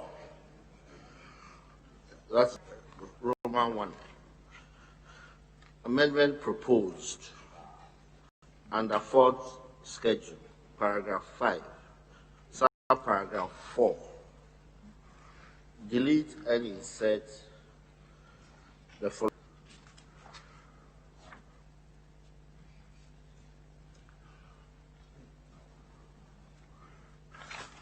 Where the chairperson is not a member of the panel, considered in subparagraph 3, the chairperson shall designate one of the members of the to preside as sittings of the panel. Mr. Speaker, you will recall that the last time we said the chairperson should be one with legal training, and then there was some confusion as to who the appeals board in the absence of the chairperson. Then we saw a provision that said two other persons with the same qualification as the chairperson would also be appointed to the board. And so this will satisfy, this will cure that concern. And so they would appoint one of those two who have the same training as him. Yes, Honorable Minority Leader. Mr. Speaker, I have two difficulties with the chairman's amendment, and in respect of one, I may have to leave an indulgence to look at it. It reads that the chairperson is not a member of the panel constituted in subparagraph 3. The chairperson shall designate one of the members to preside. The word of the panel should not be repeated again for purpose of elegance. And then even the last words, at the sitting of the panel, when you reference subparagraph 3, what does it say? So if I have my way, those words too should be expunged. So it should be designate one of the members to preside. It should end there.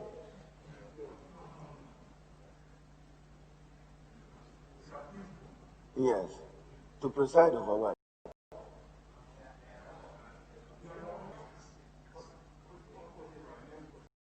Yes.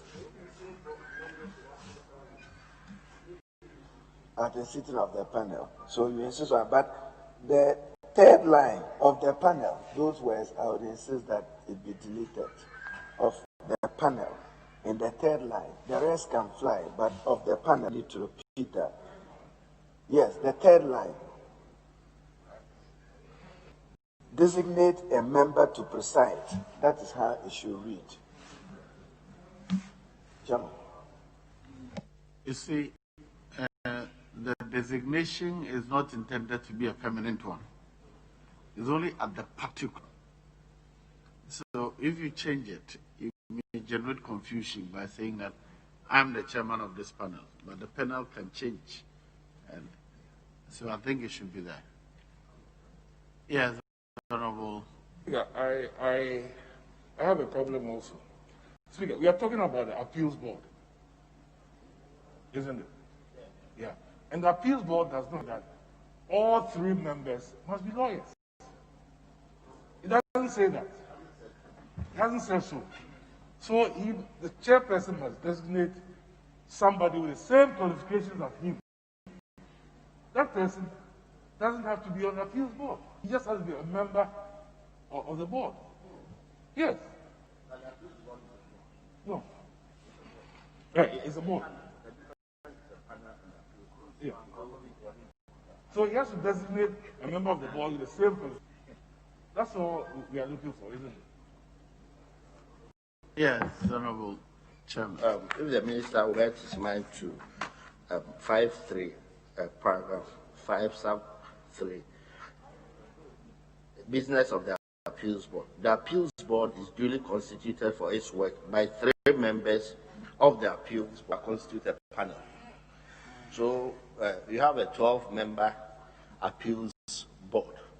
Then the chairman would panel 3 of them at any point in time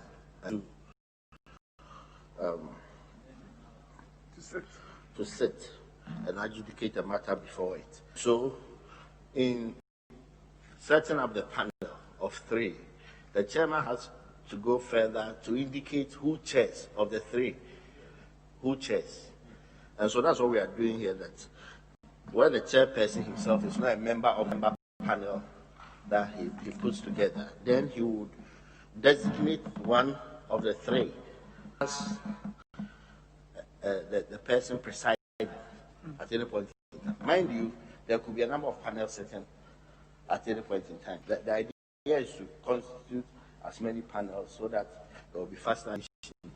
And so earlier we were saying the chairperson himself is not presiding, and we want somebody with legal training. Then how do we ensure that? But then we went into the composition of the board and saw that there will be 2 other members. So in all likelihood, the chairperson will designate one of them to preside. Does not say that all 3 members of the appeals board must be lawyers. It doesn't say that. The appeal board membership are not 3. The what? They are not 3. They are more than 3. But in addition to the chairman, there will be 2 others who must have the same qualification as the chairman. That means they must be lawyers. So when he is constituting a panel, either he presides, the chairman presides on the panel, or one of the other 2, nominated by the chairman. That's all. The panel. Was Speaker, we've agreed that no person can chair a panel unless, of course, he is a lawyer with the same qualifications as the chairperson. So if you say that he shall empanel members of the appeals board, and then they are the panel, and then it doesn't say that all the members of the appeals board or the panel must be the 3 lawyers. It doesn't say that. It doesn't say that. But the chairperson must have the same qualifications as the original chairperson. That's all we are requiring. And if the 3 are not available, the appeals board cannot sit. So what's your complaint? Which clause are you complaining about?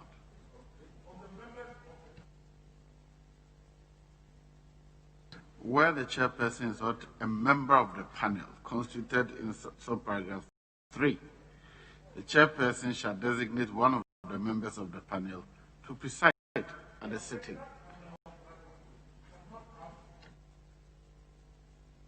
That panel has people there, but not all of them are necessarily have the same qualifications as the chairperson. So if he just sticks himself to the panel, and 2 of them are not lawyers with the same qualifications, he cannot chair. Whoever he selects cannot chair. Yes. Yes. So why? But this captures exactly that. What? Yes, Honorable. Yes, Speaker. You remember when we came to dealing with that provision? I was saying that I thought by the construction we meant that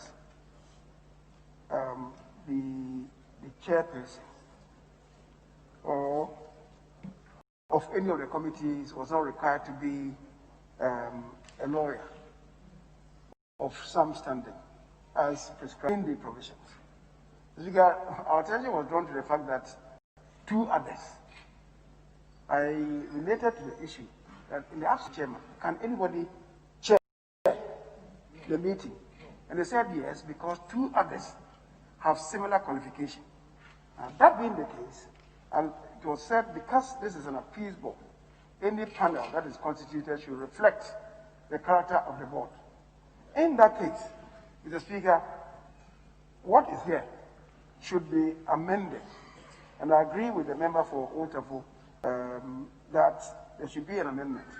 Where the chairperson is not a member of the panel constituted in subparagraph 3, the chairperson shall designate a member who has a similar qualification as the chairman to preside at the sitting of the panel. In that regard, we shall always have to chair any of the panels. And I believe that's the intent. Yes. Honorable, the proposed amendment for the consideration. Yes. Mr. Speaker, I have no objection to the further amendment, except that I'm seeing panel. It's not part of the law. Panel is not the law. It's the appeal board. It's a board. So where the chairperson is not a member of the appeals board, or is not presiding, where the chairperson is not a member of the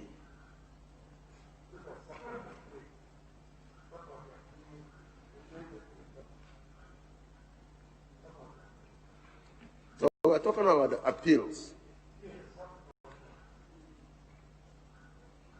There's also paragraph 3 under composition of the appeals board. There's only paragraph 3, 1 and 2.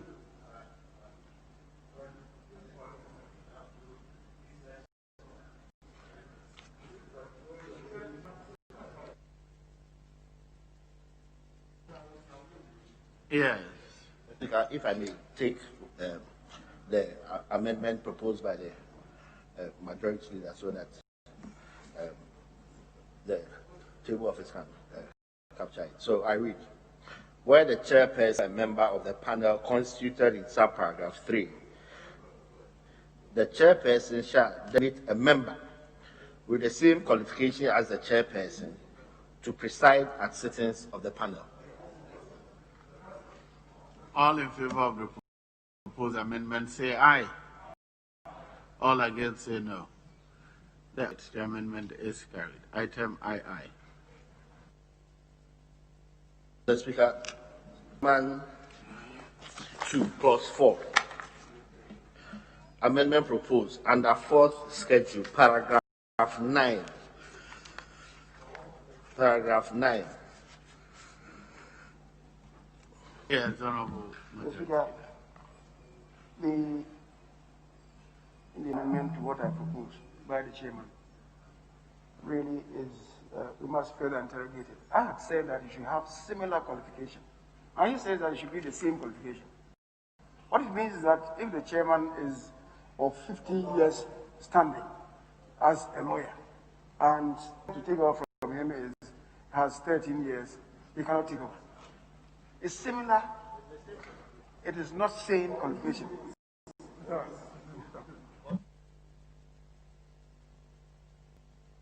Leader, go to 3C. Federal persons with the same qualification. With the That same is a qualification. text, yes. That's what is wrong. Similar. It should have been similar. And you amend that one to similar. 1A is clear, not 10 years. So if you're 20 years or 50, you're still not less than 10 years, and it's the same. Well, but you qualify under 1A, not less than 10 years. Yes, proceed. If you have two lawyers, don't they have the same qualification?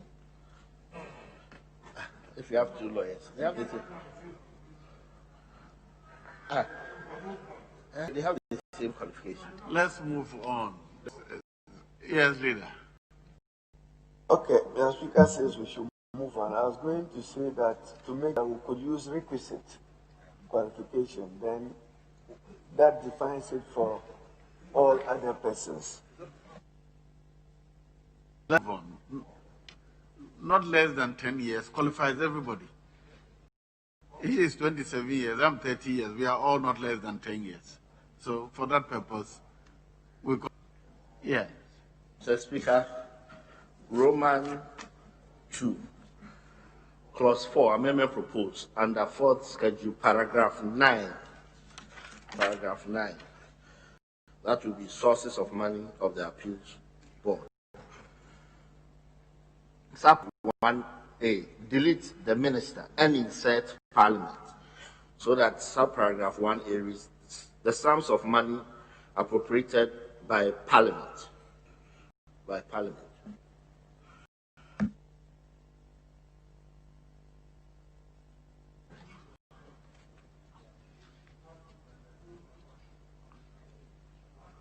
Under the Appropriations Act. Yes, ranking member. Parliament approves appropriation. the monies of department, ministries, and agencies in the budget. But a committee formed by a ministry, department, or agency, or any public institution is paid allowances. And those allowances have to be approved by.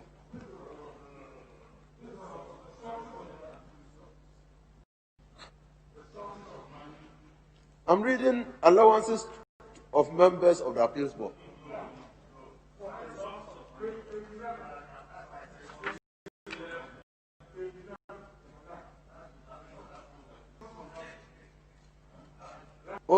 Okay. But even the same, even sources of money, Mr. Speaker, even sources of money, why should it be by Parliament? You mean it's going to be a line in their budget? Is it going to be a line item? The minister is here. Is it going to be a line item managed for the appeals board? Is it going to be an item in your budget? It will be in the budget of the GRA. This is a subset of GRA. But why do we want to change from approval to appropriation? The sum of money approved by, what was this appropriated by? We're introducing a new lexicon what we have always used, approved. Yes, leader. Mr. Speaker, I support your guidance, and the chairman, ministers don't appropriate. It's a rare mandate of Parliament to do appropriation. So approve is a better word, chairman. The ministers can give approval as they do. The bone of contention is whether to use approved or appropriated. As for the minister, we are changing it to Parliament. So regardless of whether it's appropriated or approved, it will be by Parliament. But we can go back and use as we always do. So I think we should stay with the words that we have always used in the House. So approved by Parliament. All in favor of the amendment say aye. All against say no. The ayes have it. The amendment is carried. Item I. Mr. Speaker, Roman 3, clause 4, amendment proposed. Under 4th schedule, paragraph 9, paragraph 1b, delete and insert the following: donations and grants approved by the minister. Mr. Speaker, what you have in the bill is the sources of money of the appeals board would include any other monies which may be paid to the appeals board in the course of the discharge of the functions of the appeals board. We don't think the appeals board should be getting monies from anywhere else other than the clearly defined nomenclature that we have always used: donations, gifts, and grants approved by the minister, so that they are not compromised. Honorable Minister for Money. I want to suggest the chairman a further amendment, because if the minister approves it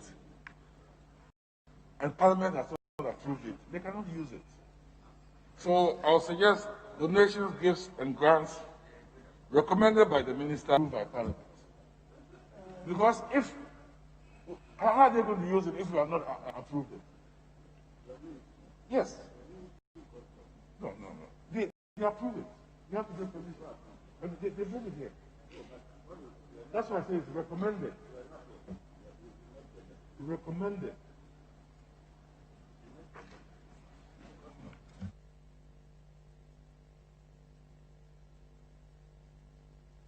Actually, be able to use it. So the minister must bring it as part of the budget eventually.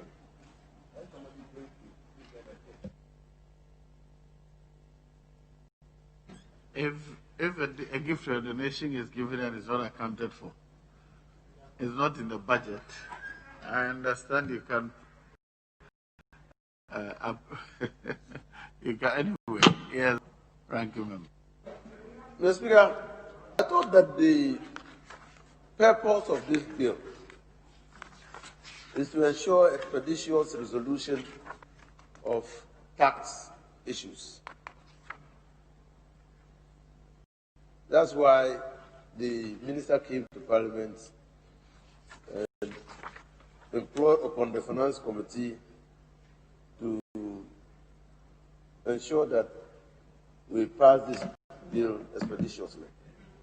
It says to amend, to establish an independent tax appeals board, provide for the payment of a shortfall in tax liability, payment of a penalty. Mr. Speaker, we are saying that we should allow the appeals board to receive donations, gifts.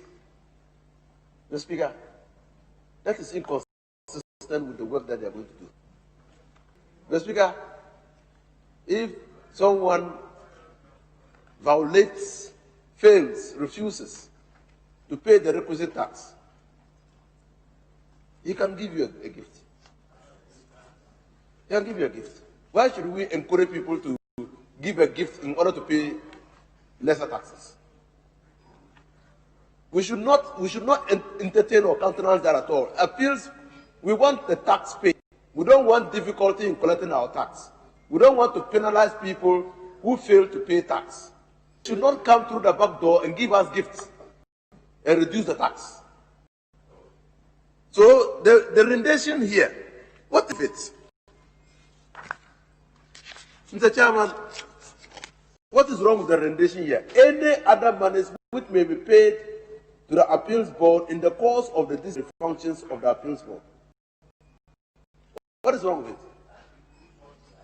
Yes, so why are you changing it and making it specific? Why? Indeed, good governance does not require an appeals board for tax matters to be receiving gifts. At all. At all, or donations. At all. You encourage bribery in the tax administration of this country. Yes, Honorable Deputy Minister. Yeah, the Honorable Member of Tabele must... You're not a Deputy Minister. I call the Deputy Minister. Thank you, Mr. Speaker. Mr. Speaker, this the original text in the bill had to be changed because at the committee level, it appeared that this was not specific enough, and that monies paid to them in the course of the education could even include those that Honorable is worried about. So the clarification we gave the committee was that we must create room for the donor community, for instance, to support such an initiative. And so we went back to, if you go to the GRA and other acts, this is the rendition when you want to create room for support.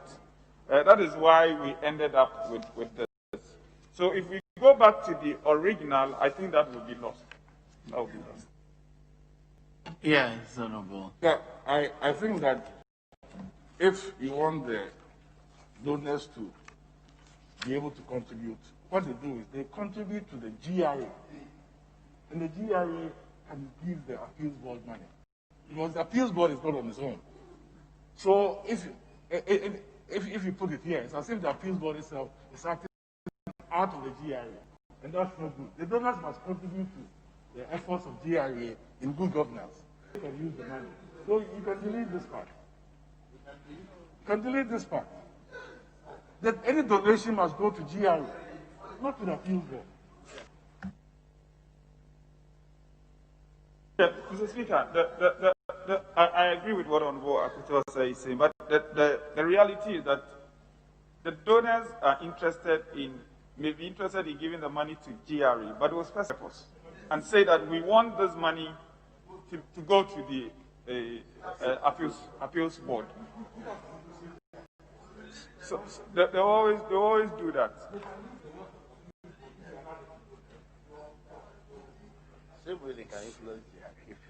Yes. Mr. Speaker, maybe it should change as I hear the whisper of exchange.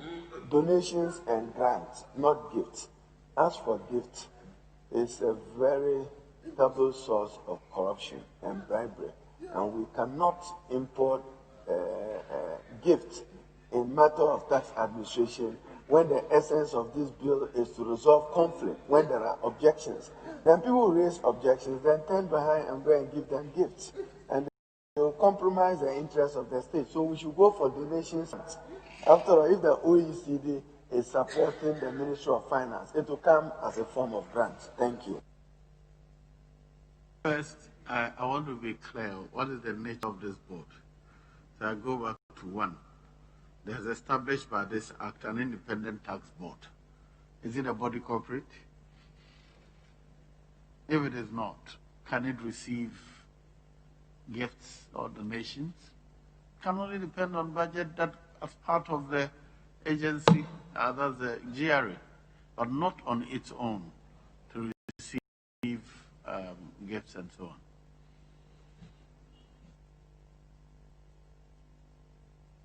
I think we can, whatever, as you suggested, whatever donations will go to the mother agency. The mother agency will budget for it. Yes.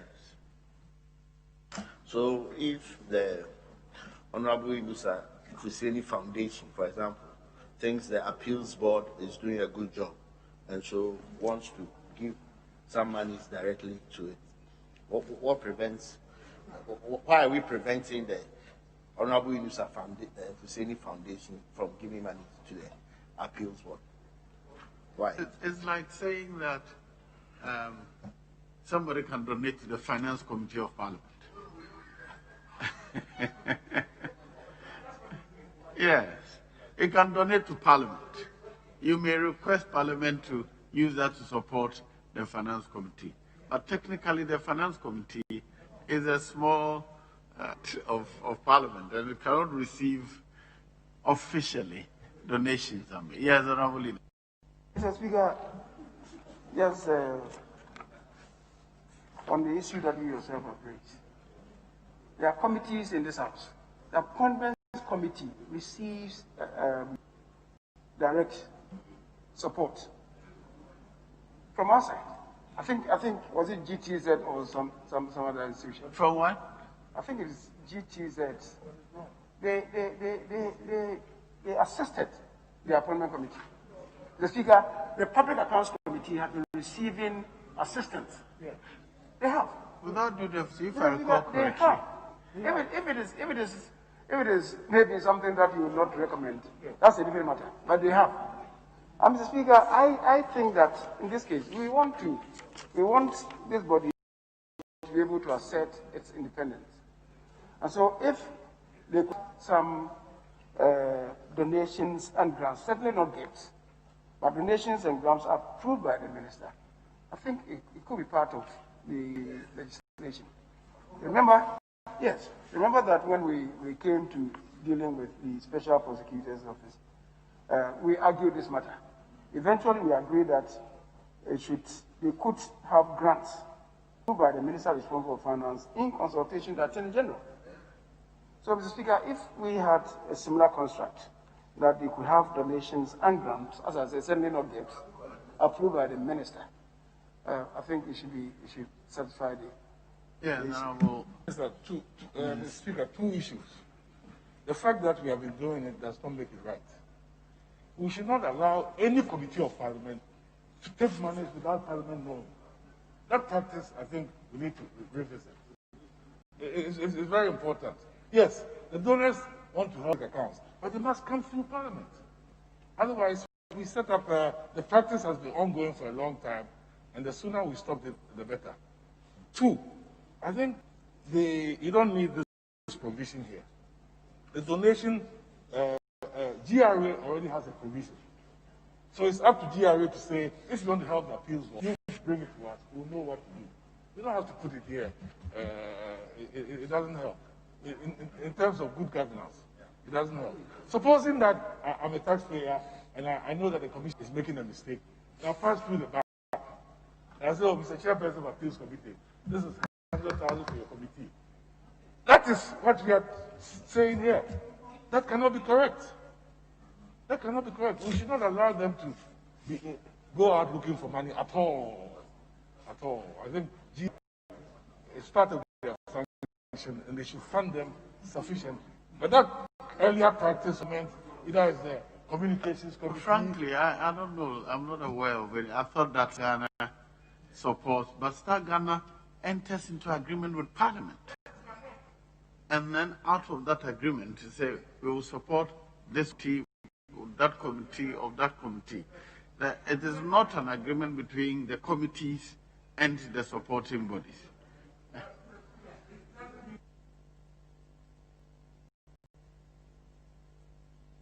Those are unofficial donations. The Speaker, committee, I get a point you made, and I think it's a legitimate point. Except that this provision is not creating room for the entry into of any agreement. Within that agreement between GRA and the donors, we want it to be possible for the donors to say this money is going specifically to the appeals board. And the reason we say this is that unless you give the donors that freedom to specify how the money should, then they are not going to donate to GRA and say, let GRA do what they undonate to the appeals board. That is why a provision such as this would create that room for the donors to do that. Especially after this debate on this floor, if we take out the provision altogether, it would almost be unlawful for a donor to specify in an agreement with GRA that we want the money to go here because Parliament considered it and said, no, we don't want this kind of donation. What we're saying is that this is not a body code. It is not constituted by law to receive gifts. We have not set it up as a body, a legal human being to receive gifts. That's all. It's only a branch of the Revenue Authority. So it can't own, a committee of the Revenue cannot on its own. It doesn't have to receive gifts. I think we are there. So, Chairman, where are you? Come and delete your, while we are done. Mr. Speaker, the issue they have at the ministry and the committee is that somebody is saying we need an independent board to handle tax matters before they go to court. Yeah. That means that you, as government, must fund the thing properly and not rely on their. If any help is coming, that help must come through appropriate channels like the finance ministry. We want to support this so that the independence will be maintained. But if you want to create an independent board, and then it is linked to some people giving support in terms of resources, there is not independence. We have to look at the resource base, and if all the multilateral support we get from this can be redistributed to support the board to be independent, not for gifts from other people. Chairman, thank you. You may want to withdraw this. Delete the entire clause, so proceed. Yeah. B, the subparagraph B. Okay, so as directed. As advised. I'm not directing you, I'm advising. All in favor of the proposed amendment say aye. All against say no. The ayes have it. The amendment is carried. Now, item IV. The Speaker, Roman 4 on page 4 of the order paper. Clause 4. Amendment proposed under schedule. Paragraph 10. Subparagraph 2B. Line 3. Delete board, comma, and insert board that. That's 2B will read. Where the appellant is absent, the appeals board may adjourn the date and time if it is proved to the satisfaction of the appeals board that the appellant was prevented from attending or so. We are deleting board, comma, and then. All in favor of the proposed amendment say aye. All against say no. The ayes have it. The amendment is carried. Item V. Roman 5, clause 4, amendment under fourth schedule, paragraph 10, subparagraph 2F. 2F. line 2, delete additional and insert adjusted. Mr. Speaker, the Commissioner General is not prevented from making any further assessment. And the idea here was that an assessment was necessarily going to lead to an increase. It could also lead to a decrease. And so we are saying that delete the additional in there and insert adjusted, so that subparagraph F will read, paragraph E shall not prevent the Commissioner General from making any adjusted assessment which does not involve reopening any matter that has been on an appeal or an assessment. So additional suggests that it could only lead to an increase. All in favor of the proposed amendment say aye. All against say no. The ayes have it. The amendment is carried. Item VI. Mr. Speaker, Romans 6 and first in the advertised amendment in line 3. First in line 3 it should read lines 4 and 5 first before on the other paper. Line 3 should read in line 3 it should be lines 4 and 5. There's no line 3 on the other paper. Unless we are reading different things. You are reading VII. Or we're doing VI. I'm reading yes. All right. So what is here is line 4. We should add and I'm saying 5. There should be lines 4 and 5. Very well. Proceed. So clause 4 amendment proposed under fourth schedule, paragraph 10, subparagraph 2G, lines 4 and 5. Delete additional assessment and insert adjustment, so that subparagraph G now reads, where any fraud or any gross or willful neglect has been committed by or on behalf of any person in connection with or in relation to any tax, duty, or levy, the Commissioner General may make an adjustment on that person, despite the fact that the adjustment involves reopening a matter which has been determined on appeal. Honourable members, for the consideration of the House. I don't know. What did we insert? Something long. Adjustment, but an additional assessment on that person, despite the fact that the adjustment involves reopening a matter which has been determined on appeal. It doesn't sit well. Yes. The sense of an amendment is okay, but the problem is that in the same clause they are using it in two senses. In the first F, we came across additional assessment. Then they said, and I agree, that it's adjusted assessment. Please. Let me finish you. And then we are coming to G. We are seeing the same construction. We are seeing the same assessment, the same. And in this case, they are not saying adjusted assessment. They are saying adjusted. That's the inconsistency which they have to address. Adjusted assessment, fine. Because we have accepted that in F. The amendment in F. Mr. Speaker, I think that the Minister of Monetary Evaluation has not caught your eye. It's because of you had your mics on that I couldn't give, but I've given him the floor. Yes. Speaker, the amendment on page 4 for 2F does not say adjusted assessment. No, please. It says delete additional and instead adjusted.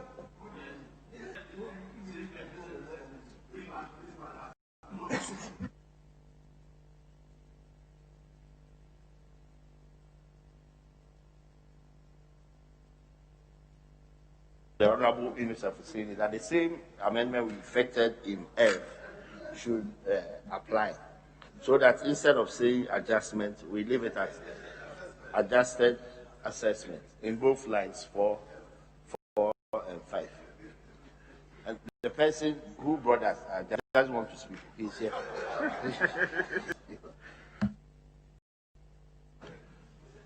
Other members, all in favor of the proposed amendment, say aye.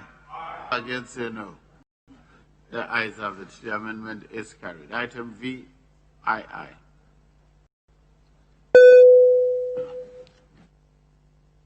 Yes, Honorable Majority Leader. Oh, okay. Speaker, it appears I may need further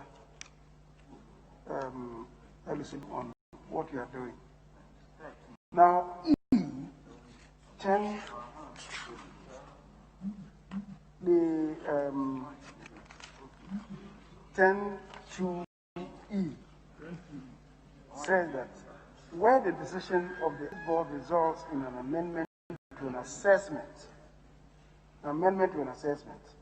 the Commissioner General shall amend the assessment accordingly and cause a notice setting out the amount of tax payable to be served on the person assessed. So first, an assessment is made. Then there is a call to amend the assessment in E. And F is saying that, notwithstanding the amendment of the assessment that has been done, the Commissioner General himself, apart from what the Appeals Board might have done, the Commissioner General could not, on his own, call for amendment, a further amendment to the assessment. Why are you talking about adjustment to assessment? Yes, because what it means is that the E is predicated on the advice or from the decision of the Appeals Board to effect the amendment. Now, F is saying that without prejudice to the Commissioner General on his own could make recommendations, if you like, for further assessment, for further or additional assessment. Yes, if it is additional or further, fine. But when you're talking about adjusted assessment, I can't understand. It is further without prejudice to E, which is done or recommended by the Appeals Board. F is saying that the Commissioner General on his own could also call for an amendment or further amendment. Talking about adjustment. I don't know where the adjustment is coming from. But further, why further? Because it may decide that you are reducing it. It will not be further. He on his own could call for the amendment. On his own, he go for what is the adjustment here? Yes. Mr. Speaker, the majority leader is right. A further assessment might not necessarily lead to a further assessment could lead to a decrease. So I think the right word should be further. In trying to delete additional, then the committee settled on added.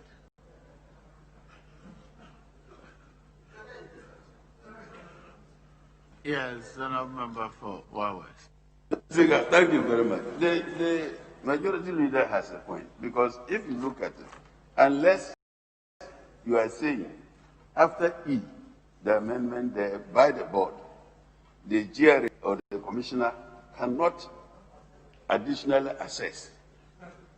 If you are saying so, then we'll leave it as it is.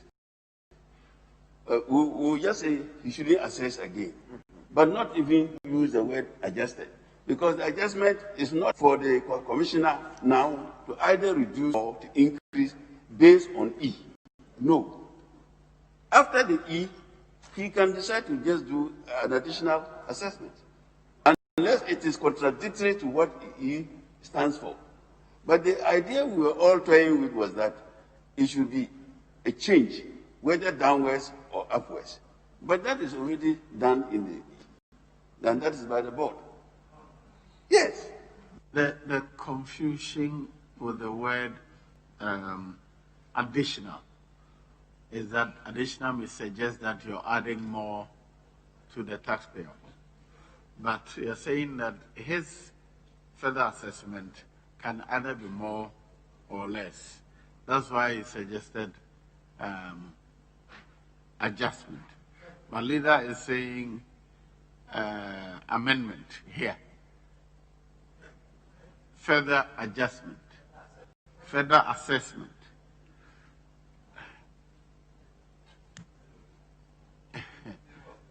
Yes, let me listen to Honorable Kodo first.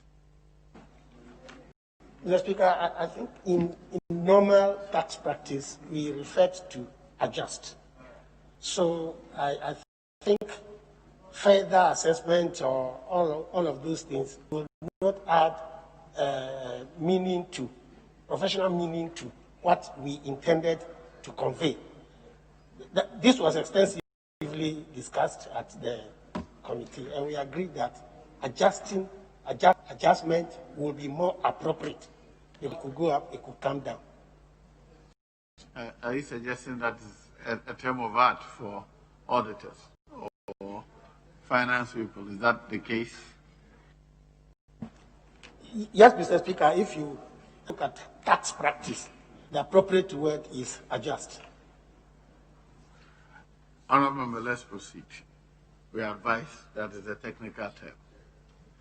It's all right. Says you're adding something new. Here.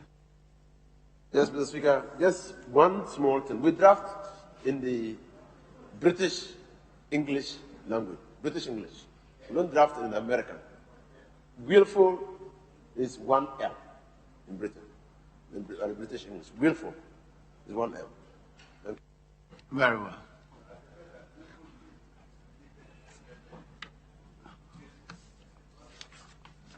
I direct the draft persons to make the English correction of willful. Insert the English correction of English spelling of willful. Yes.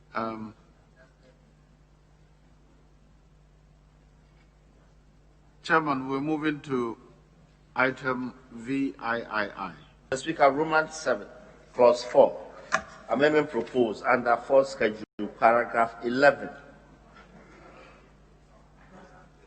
Subparagraph 1, line 3, delete advise and insert notify. Mr. Speaker, under hearing of an appeal, 11.1, the Executive Secretary shall notify all parties in writing of the time and place of the hearing.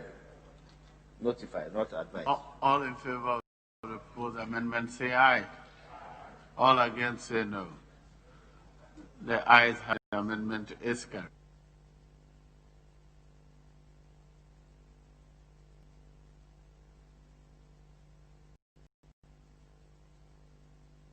Item VIII. Roman 8, amendment proposed, clause 4, under 4th schedule 11, subparagraph 3, line 2, before tax insert A, that as a tax consultant, accountant, or auditor. All of the proposed amendment, say aye. All against, say no. The ayes have it. The amendment is carried. Mr. Speaker, yes. Roman 9, clause 4.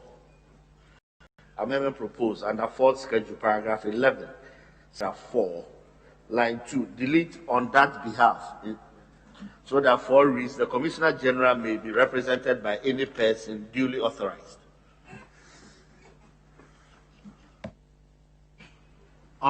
All in favor of the proposed amendment, say aye. All against, say no. The ayes have it. The amendment is carried. Item X. Mr. Speaker, Roman 10. Roman 10. Under 4th schedule, paragraph 13, decision of the Appeals Board. Subparagraph 3, delete shall and insert may. So that subparagraph 3, decision of the Appeals Board may be made available to the public.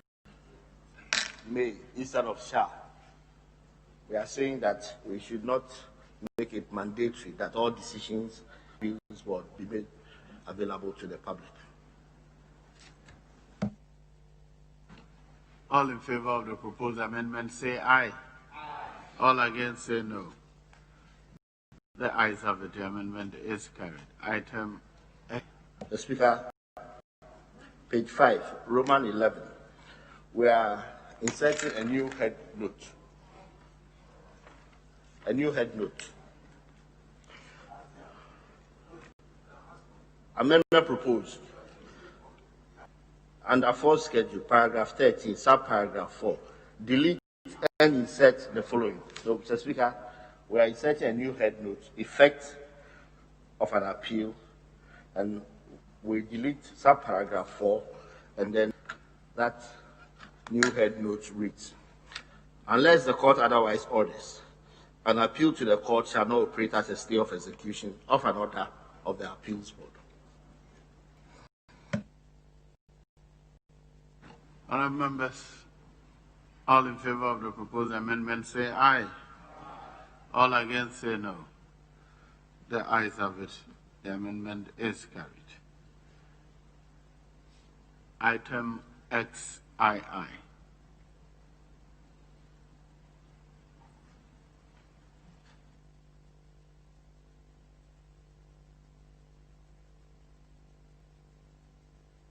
Are you going to call out XII?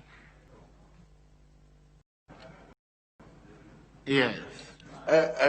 Because the amendment we just voted, if you look at it, according to the chairman, we are going to have a head note.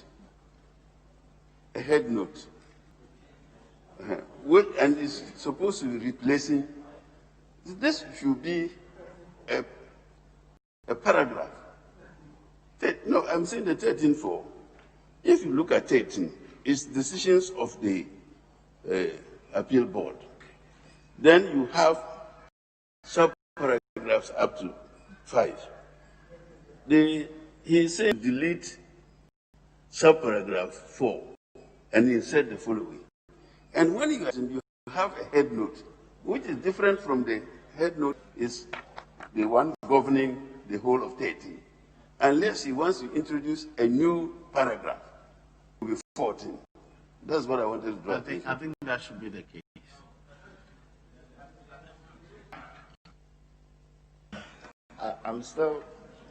I want to agree with him. Okay, Alaj. Right in the formulation of the amendment, the appeal cannot operate as a stay of execution. So he's right. Except that you should have just hit paragraph 4. Then we'll finish 5. Then you insert new clause. Well, as the draft persons will effect the appropriate changes. But it may be 14. Yes. See, if it is not done, it means that 5 will have to come after what suggestion that has come from the chairman. And it will be so incongruous, which is why he's saying that we need to first. And then by your ruling, they will find a space for this new proposal that is coming from the committee. 5 will then move to be part of decisions of the board, which was 13. And then so 5 will be. You see, we brought the head note in there because the earlier one in 13 says decision of the appeals board. Okay, then all of a sudden, we were saying that the effect of an appeal. The point is well made. The draft persons will rearrange to let the 5 will now become the 13.4. Stand on its own. The 13th, yeah. And the 5 and but there's an amendment on the 5 too.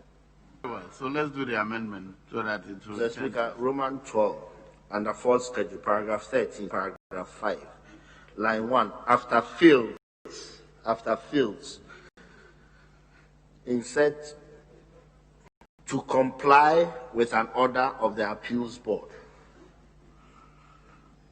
A person who fails to comply with an order of the appeals board to produce any book, document, or thing.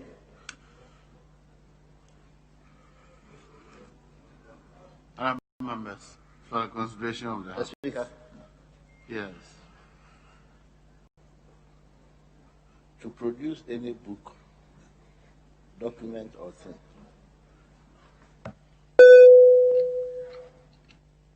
Honorable Member for Tamale. Mr. Speaker,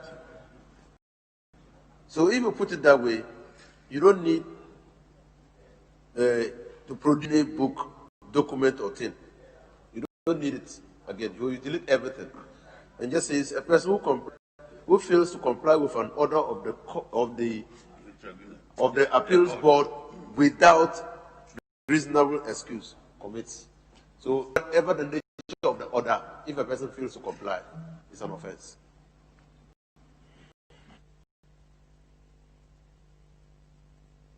Yes. Yes, but so we'll delete all the words after fields, up to thing, and then a is also deleted. A at the end of line 1.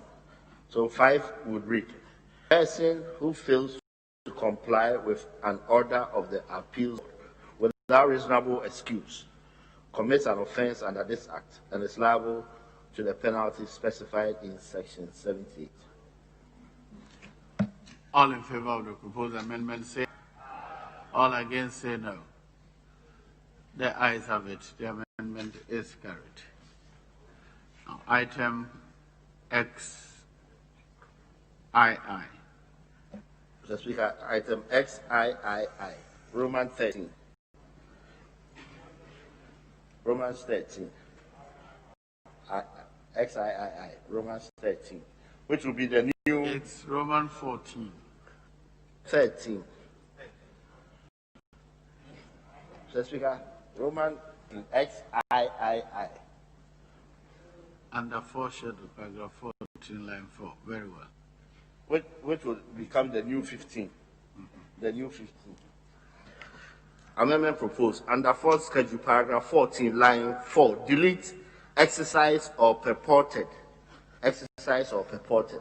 The Speaker, so that 14 now reads: a member of the appeals board, the executive secretary, or any other person empowered to perform a function under this act is not personally liable for an act done or omitted to be done if the act or omission is done in good faith during or in the performance of a function under this act. Read the exercise or purported. All in favor of the proposed amendment say aye. All against say no. Yes, Honorable Majority Leader. Mr. Speaker, if the act or omission is done in good faith, during the performance, in the performance of a function, you don't need a during. Yes. During all. Are we clear? All in favor of the proposed amendment say aye. All against say no. The ayes have it. The amendment is carried. Now the question is the fourth schedule as variously. Yes, Honorable Member for whole Central. Right. Mr. Speaker, despite having taken a vote on the I want us to take a look at it. That portion, without reasonable excuse, I don't think at that point it is still necessary, because statement was made, and you raise an objection. An appeals board has sat and come out with a decision. Why is it now that he will have some reasonable excuse not to comply? What is that reasonable excuse again? So I think that's not necessary. We should remove it. If he fails to comply with the decision after the appeals board has sat, that's an offense. There isn't anything like with reasonable or without reasonable excuse. We're talking about in the course of hearing the appeal, you're ordered to bring a document or a report or something, and for no reason you refuse or fail to bring it. Not after the decision. Right. Very well. So, schedule the fourth as variously amended shall stand part of the bill. All in favor say aye. All against say no. The ayes have it. The fourth schedule as variously amended is ordered to stand part of the bill. That brings us to the end. Consideration. Oh, long title. Where is it? An Act to amend the Revenue Administration Act 2016, Act 915, to establish an independent tax board, provide for the payment of a shortfall in tax liability without payment of a penalty, and for related matters. All in favor of the long title being a part of the bill, say aye. All against say no. The ayes have it. The long is ordered to stand part of the bill. That brings us to the end of consideration of the Revenue Administration Amendment Act 2020.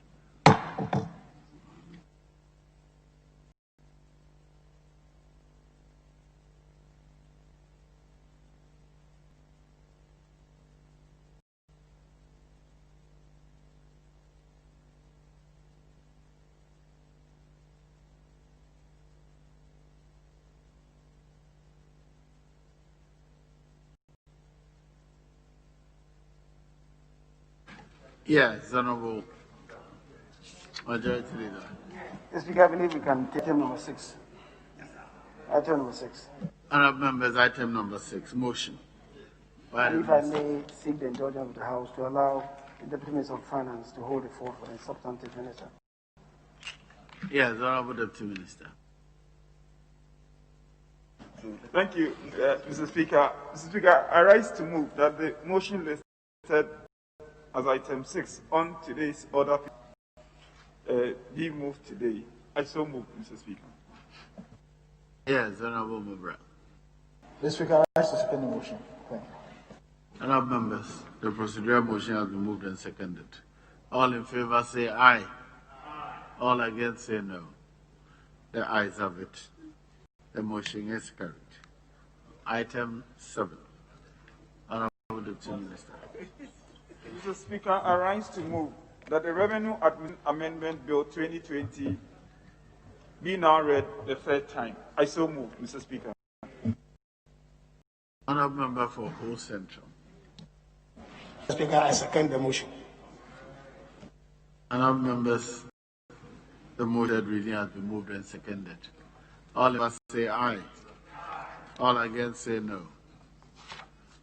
The ayes have it. The An Act to amend the Revenue Administration Act 2016 and 5 to establish an independent tax appeals board, provide for the payment of a shortfall in tax liability without payment of a penalty, and for related matters. The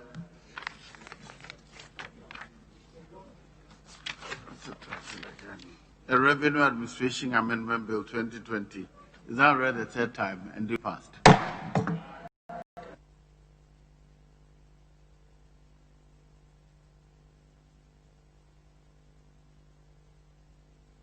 Honorable Majority Leader, I've seen the addendum, but I suggest that you conclude the winnowing so that one will take it, we'll finish it one day.